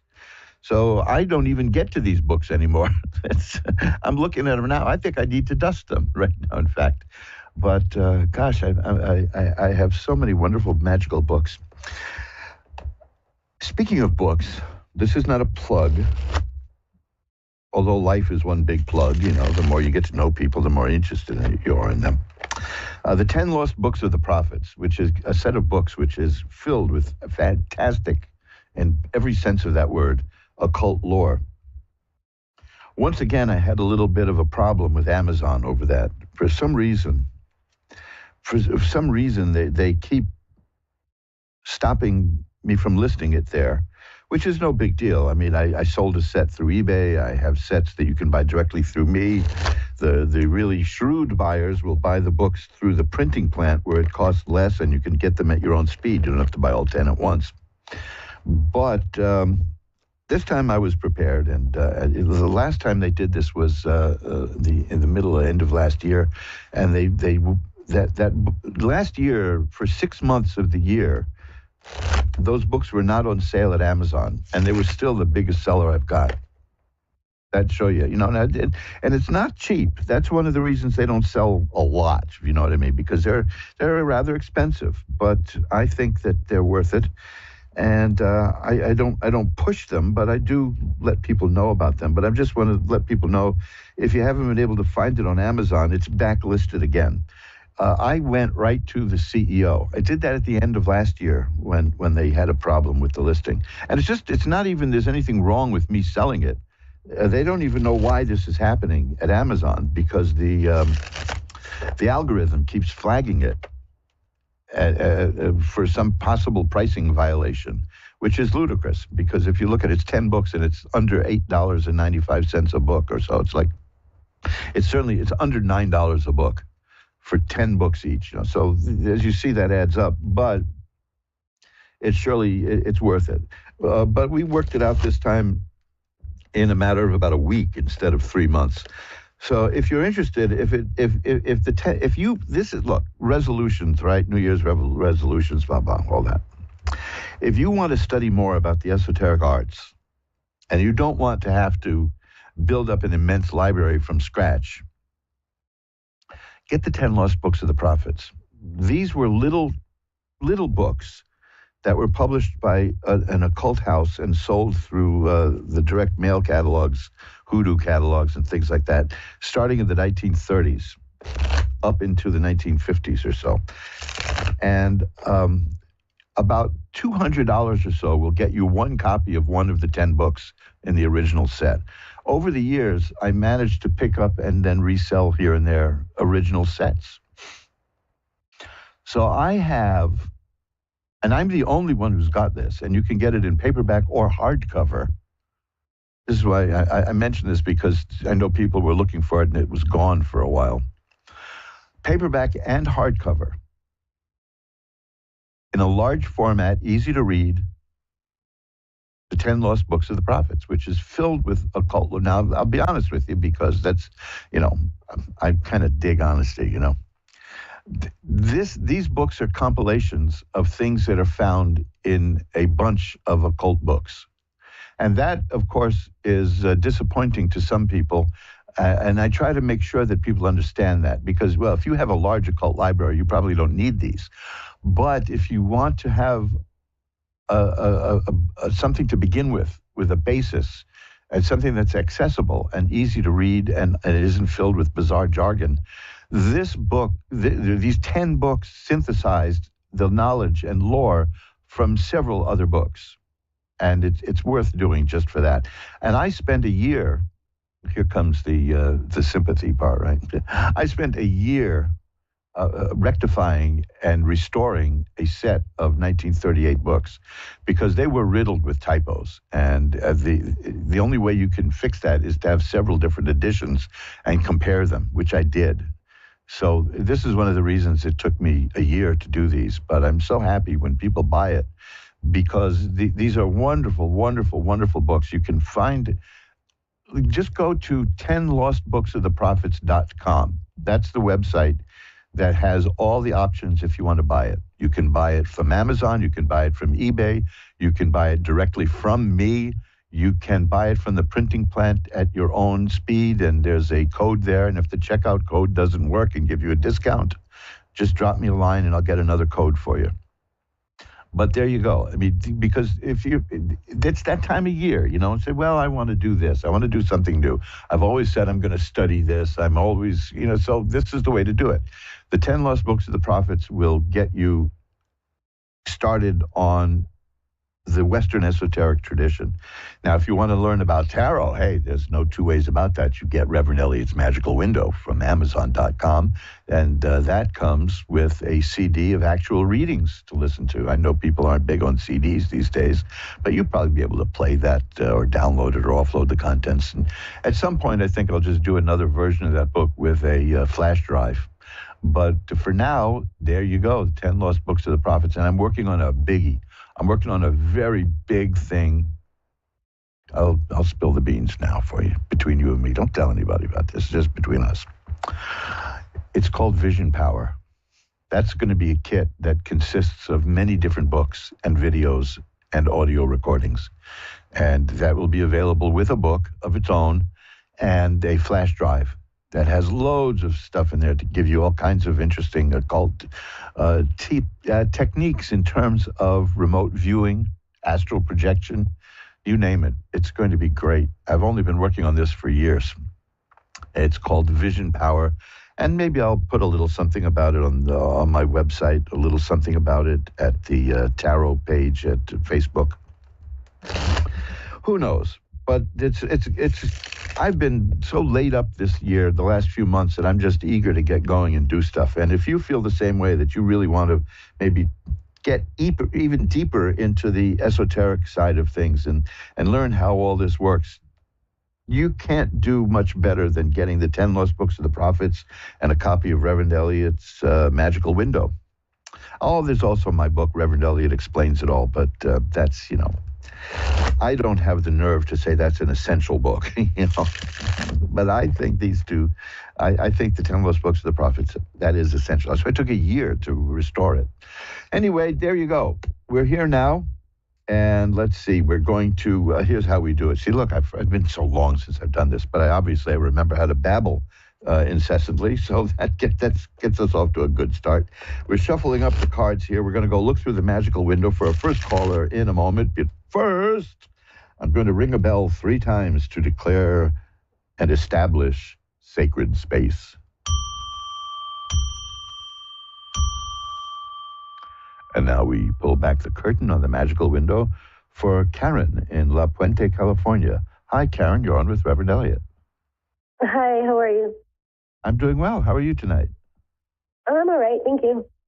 Oh, well, maybe we can make that a little better. What can I look at for you? I guess something in love, I guess. Okay. Well, that's good, because the first part I have here... well, I don't consider myself a medium, but I can use the cards to look, if you want to do that. You can do that, yeah. In terms of love, I got the King of Cups here, you mentioned love, and the first card I got here is the King of Cups. Cups are about the heart and emotions, and that shows that you'll be mastering your emotions and doing very well. I've got the Lover's card here, and I've got the Six of Swords, which is about getting from where you are to where you want to be. So you're looking for romance, you're looking for love. It seems to me you're going to find it. Okay. Because the World is the card I have next, which is assured success. So it's a short and positive reading. So this is going to be a good year for you in terms of romance. Now, did you want to look at somebody who passed? Yes, please. Okay, let's see what we can do. There are several cards in the deck.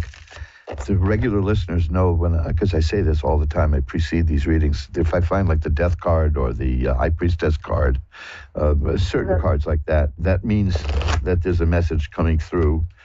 And let's see what we get. Okay, not yet. Let's try it again. Okay. Now, if I don't get those cards, I'll read it anyway, but I like to get them because that makes it stronger in my way of thinking. Okay, well, here's one of those cards that I do get. It doesn't necessarily signify a past life reading or an other side reading, but it always shows up when I do these readings. So I'm going to take that as the clue here. It's the Nine of Swords. And that's a card of great sadness. There's somebody you miss terribly? Yeah. Yes. Okay, now I'm going to read the cards that I have here in this order, and we'll see what the message is, okay? Okay, because it starts with the Seven of Cups is here. That has clouds and a lot of different things. This is about a person with many great ideas and loads of ideas, and it was a very strong person. And the thing is here, I've got the Star, which is a card of optimism and hope. So that is one of those cards. These readings always begin with something very sad, like the Nine of Swords, and end with something upbeat and positive, like the Star. My reading of this is that this person is getting the message would be stay strong, things are good for me. I've got everything that I wanted. I've got things that I've never had before.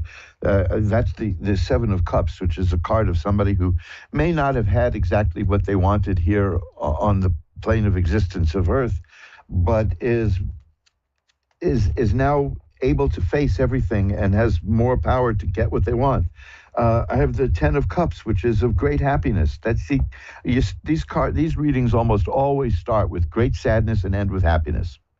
The person is saying, where I am now, I'm doing all right. And the message of strength is to say, be strong.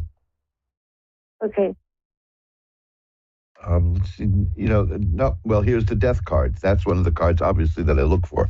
So I'm taking this as a genuine message, which is that the person was looking for things in this life and is finding them now. Okay. And is telling you to be strong and understands. You see, the Nine of Swords is always a matter of saying, I understand that you hurt and it's painful, but I'm doing well. Okay. Okay, and that's good stuff to know. Let me see if I can get one more card. Yeah, see here, the Hermit is here. That's about a guy who a guide, not a guy, a guide. A person, a person is. This person has found a mentor. Okay. And whatever problems there were on this plane of existence, they're getting worked out very well. And the message is, I'm happy. Okay. Okay. I hope that helps you. Yeah, it does. Thank you. And I just shuffled them up again, and I got the Death card again. So yes, this is telling me that's reinforcing that this is that message. So okay. I will light a white candle to send positive energy to you and to the spirit. How's that? Okay. Thank you very much. My pleasure. Bye now. And let's shuffle up the cards. You're listening to Reverend Elliot's Magical Window, the show that is aired now and then, depending on my health. That's the beauty of getting older is, you wake up the first thing you do. I used to think, there's somebody out there right now in the world who doesn't even know who I am. And by tonight, that person is going to be a friend. And we're going to, who knows what's going to come from that. Now I wake up and I say, well, I'm still here. So what do you do, I'll tell you one thing. The less active I am, I don't know if you're like this, but the less active I am, like if I'm confined to bed, if I'm forced by illness, because I had this nasty kind of flu that was kicking around here for quite a while, my dreams become so hyperactive that I wake up exhausted. And that still goes on. So I'm just glad to be here. And be with you again, because I get such energy from doing the show. Every time I miss the show, it really, really bothers me. So I'm glad to be back with you. But Donna here in New York is on next. Hi, Donna. You're on with Reverend Elliot. Hi. Hi. How you doing tonight, Donna? Very good, thank you. Oh, great. What can we look at?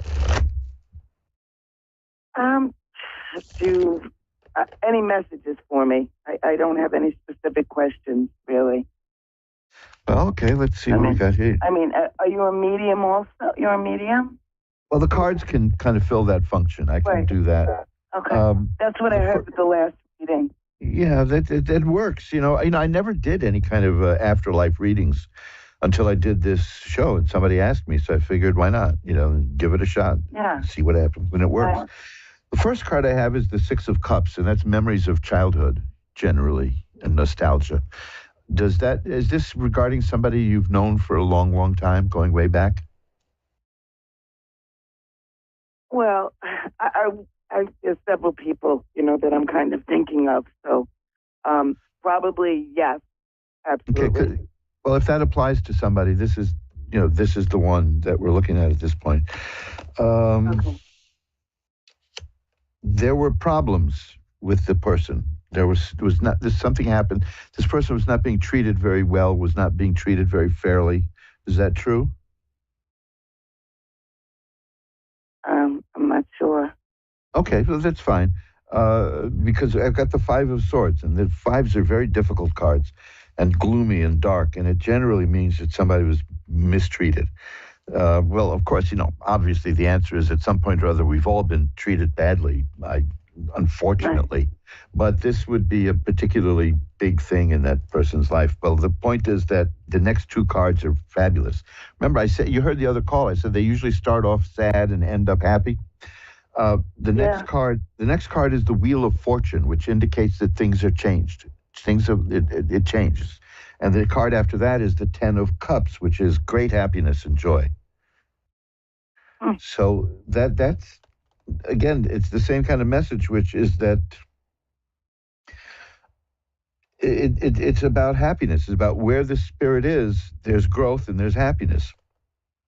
I'm not seeing I'm not seeing any kind of prediction or direct message other than, again, the situation I was in was very bad at the end, but things are much better for me now.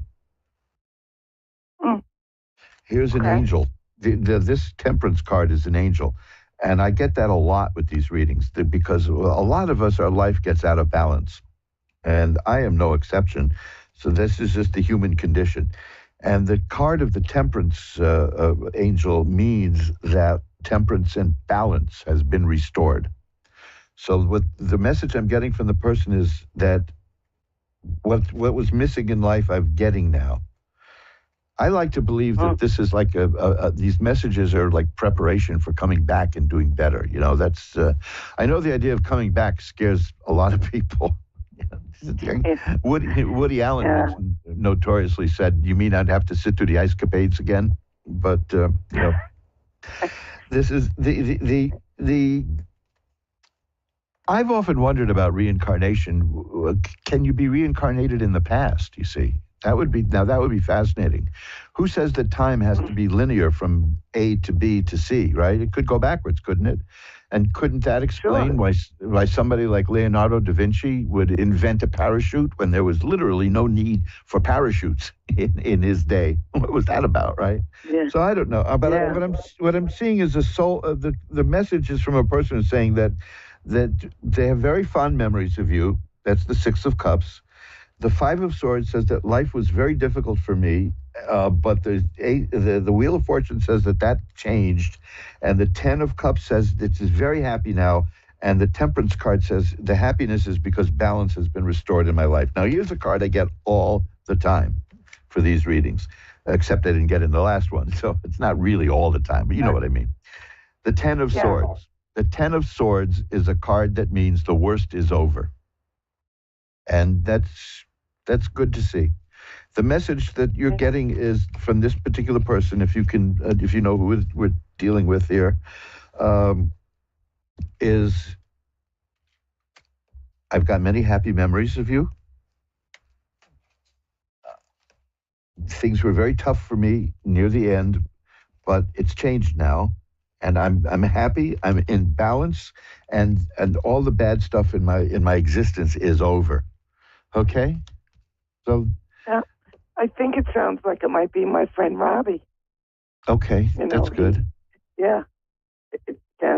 Might be. Because with him, he lost two brothers.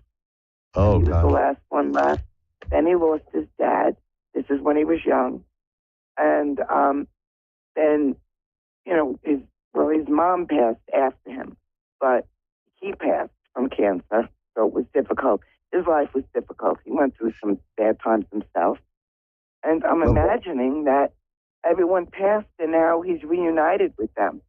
And well, let me tell you something. While you were describing that, I pulled another card to see if that would give me some insight into this. And the card I got was the High Priestess. The High Priestess is a woman who sees what's happening behind the veil and sees what's going on the other side. And that, to me, is that card saying what you just described is right. That's a hell of a coincidence, right? To be able to get that card while you're describing it to me. So that is a way of saying, yes, you got it. So that's what we have. That's great. Wow. I will also light a white candle that will send positive energy to you and the spirit as well. How's that? Thank you. Appreciate it. Anything else you need? No, I think I got a great message. Thanks so much. Have a great night. Thank you very much. Bye-bye now. And folks, this goes for the people listening who will not get a chance to speak tonight because I talk too much sometimes.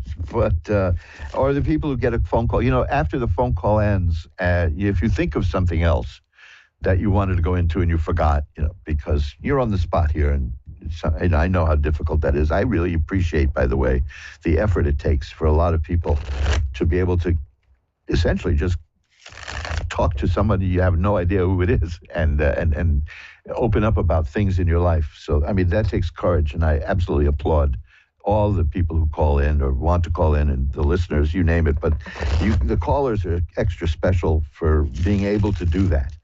And if you're trying to call me and you want to, but you're a little nervous and you think you don't want to, don't worry about that, because when the time comes, you'll call. That's what I mean.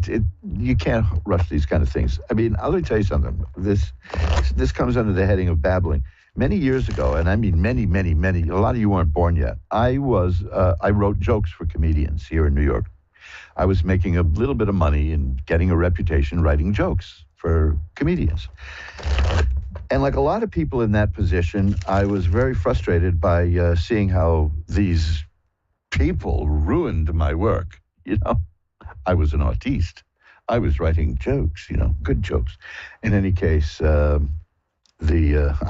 another story about that I'll tell you one day, but not now. This one will do. So I decided that I was going to go to this little club here on 31st Street and 3rd Avenue in Manhattan, which used to have audition nights, and they had a lot of comics started there. And a lot of singers started there, too. Pat Benatar started there. Many, many well-known performers began there. So I figured, and I used to go there with the comics I wrote for. So I figured I'll go in there and I'll audition. And I lived at the time on 108th Street and Broadway. And I walked to 31st and 3rd, and I walked halfway there, and I said, this is ridiculous, and I turned around and walked home. Then I was so furious with myself that a week later, I walked again, and I got maybe 3/4 of the way, and I chickened out and went home. And then, now you understand, this is the other thing. People find this hard to believe, but I was an extremely shy person. There's one thing about New York City is it'll beat the shyness out of you eventually. But I was an extremely shy person. I was the guy who used to sit in the corner at parties and just look, And so a week or two go by, and I do it again, and I get closer and closer and closer. And one day I got right up to the door, and I walked around the block, and then I walked home again. And I was so disgusted with myself that I went there, and I signed up the next week to audition, and they didn't call me. The guy forgot to call me. And then they said, don't worry, you come back next week and we will definitely put you on. And of course, now I had to do it because to chicken out there would be, they would know. So, and that's how I began as a performer, which I did for a number of years. This is the funny thing about the stand-up comic world is that you have to be really bad at it at the beginning, and you have to find out what works for you. There's nothing, don't even bother taking classes or anything. Just get up and do it, and the audience will tell you what is funny. And if you're lucky, older comics will give you advice too. I had a great bit of life advice from a wonderful comedian, a guy named Barry Berry, who was also a TV writer. And one day I did a joke, and somebody in the audience topped me. I got a bigger laugh than I got.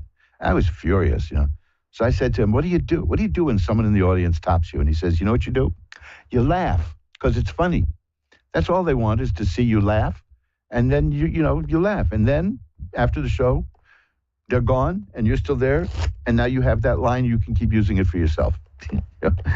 But yeah, see, sometimes the simple things are the best things. And so if you're a little nervous about calling, that's okay. I understand. When the time comes, if you want to call, you will. But what I was leading into was you may not be able to get through, or you may think of something after you've called. Drop me a line. My email is always there for anybody to use. It's asktarot, ASKTAROT, @earthlink.net. and I will get right back to you. And no, there's no charge. As I say over and over again, there's no money involved in what I do unless we agree upon it in advance. See, I don't surprise anybody with bills. That's out of bounds. So if you want to continue, if you say, oh, geez, I just finished with you and I forgot to ask you something, you're not imposing.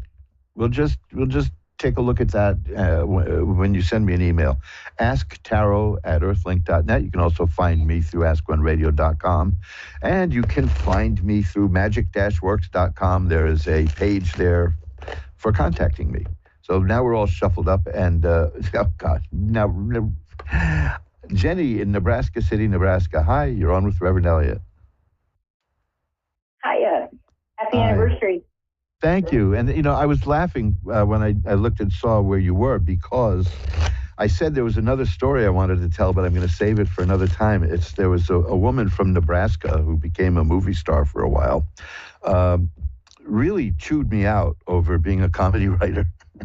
That's back in like 79, 78 it was. It's one of my favorite stories, but it was a woman from Nebraska, and she just tore into me because I was making money writing comedy. What are you going to do, right? Really? Yeah. So, it's one of those wonderful stories because there's a twist in it there, and but I'll get to it some point. Well, now you have to tell it. I can't do that. I have to do that in a way that won't make it sound tremendously egotistical, for one thing. But on the other hand, the short version is simply she just said I wasn't a human being. And I didn't ask her what she meant by that because when somebody tells you that, they're going to tell you what they mean. There's no point in asking them to tell you. And the point was because... Well, how they say, take it with a grain of salt. Yeah. I'm sorry, I'm not originally from here, so anything coming out of Nebraska, take with a grain of salt. Well, anyway, and the point was, you're just writing for money, and that's terrible. I'm an acting student, and I'm going to bring the world's great theater pieces to life. And her first movie was a slasher movie. It's great. And every time I'd see these things that she was in, I would think, and I'm not a human being. I mean, come on, let's face it. 1978, I should be over that by now, wouldn't you think? But when somebody in an intimate moment looks you right in the eyes and says, you're not a human being, you tend to remember that. So yeah. Anyway, that's that was stuck in your craw. Yeah, and of course, I achieved some modicum of success as a writer, and so did she. Oddly enough, that's the funny part. But as an actress too, she did better than I did in that regard. So hey, what can I tell you? More people know who she is than know me. That's for sure. Anyway, that's my Nebraska story about not being a human being. I miss the 70s. I sometimes miss the 70s, there's certain things I can't do anymore, like continuously drink gin and smoke filterless cigarettes. That would kill me. Yeah. When you're in your 20s, it doesn't kill you. 80s, and I miss the 80s. That was a great generation. Oh, I loved it too. The 70s and 80s were marvelous, especially here in New York, because New York still had a New York character to it, and a lot of people came to New York just to be like, in the arts. And I met many of them. And it's so many people I knew became really big. And the sad thing is, almost everyone I know who committed suicide was a successful performer. Now, that's just, that's something that I have to look at one day and work out. But there you go. At least we're still here, right? You and me, we're here. So, Jenny, what can I look at? Right. What can I look at for you? Yeah, I know a lot of people that have passed that way, too. It sticks with you. Sure does. I just, maybe ask the guides if this year is, the last couple have been hill. I'm hoping. Okay, well, look. Better. Yeah. Well, first of all, I got a lot of interesting positive cards here to share with you. I got 3 cards here. The first is the tower struck by lightning. Tower struck by lightning is good. It means an upheaval of everything, good, bad. It's not this is good or this is bad. It's a matter of interpretation by the cards next to it. But it's about sudden change hitting your life. And the next card is the 7 of Rods, which shows a person who can sweep away obstacles. So it looks to me like that sudden change is going to be a positive one. Oh, good. The next card, and now this is the 3rd time I believe this has shown up tonight, is the 10 of Cups. And the 10 of Cups is just the acme of happiness. It's just marvelous. And the 10 of Rods is after that, which is usually a warning not to take on too much, because you might overburden yourself. You may be the kind of person who does so many things that it becomes a burden. So it's just saying to be careful and watch out for that. But the sun is here. I have a habit of thinking I can do more than I can. Yeah, well, there's that warning, which is, don't do that. But also the sun is here, and the sun is a card of healing and health and growth and happiness. This looks to me like an outstanding year ahead for you. Oh, good. Good. Now, let me tell you this. I got the Judgment card. Oh, gosh, I say, oh, gosh, because it gets better and better. I got the Judgment card here, which means that there's something you want that you're going to get, and it's going to be about growth, and it's going to be about you, and something is going to work out for you that you've been wanting. The next card, this is one that had me pulled almost like the X-ray technician saying, "Oh my!" The world. The world is a card of assured success. So this is a really heady brew of success in these cards, but it's only going to happen after something happens that changes a whole bunch of stuff in your life. You see, that's there will be a moment. You'll know the moment when it happens. There's no way around it. You're going to know something is going to happen because the card is the tower struck by lightning. And that's when that happens, you know it. The light. Did you ever have a lightning bolt strike near you?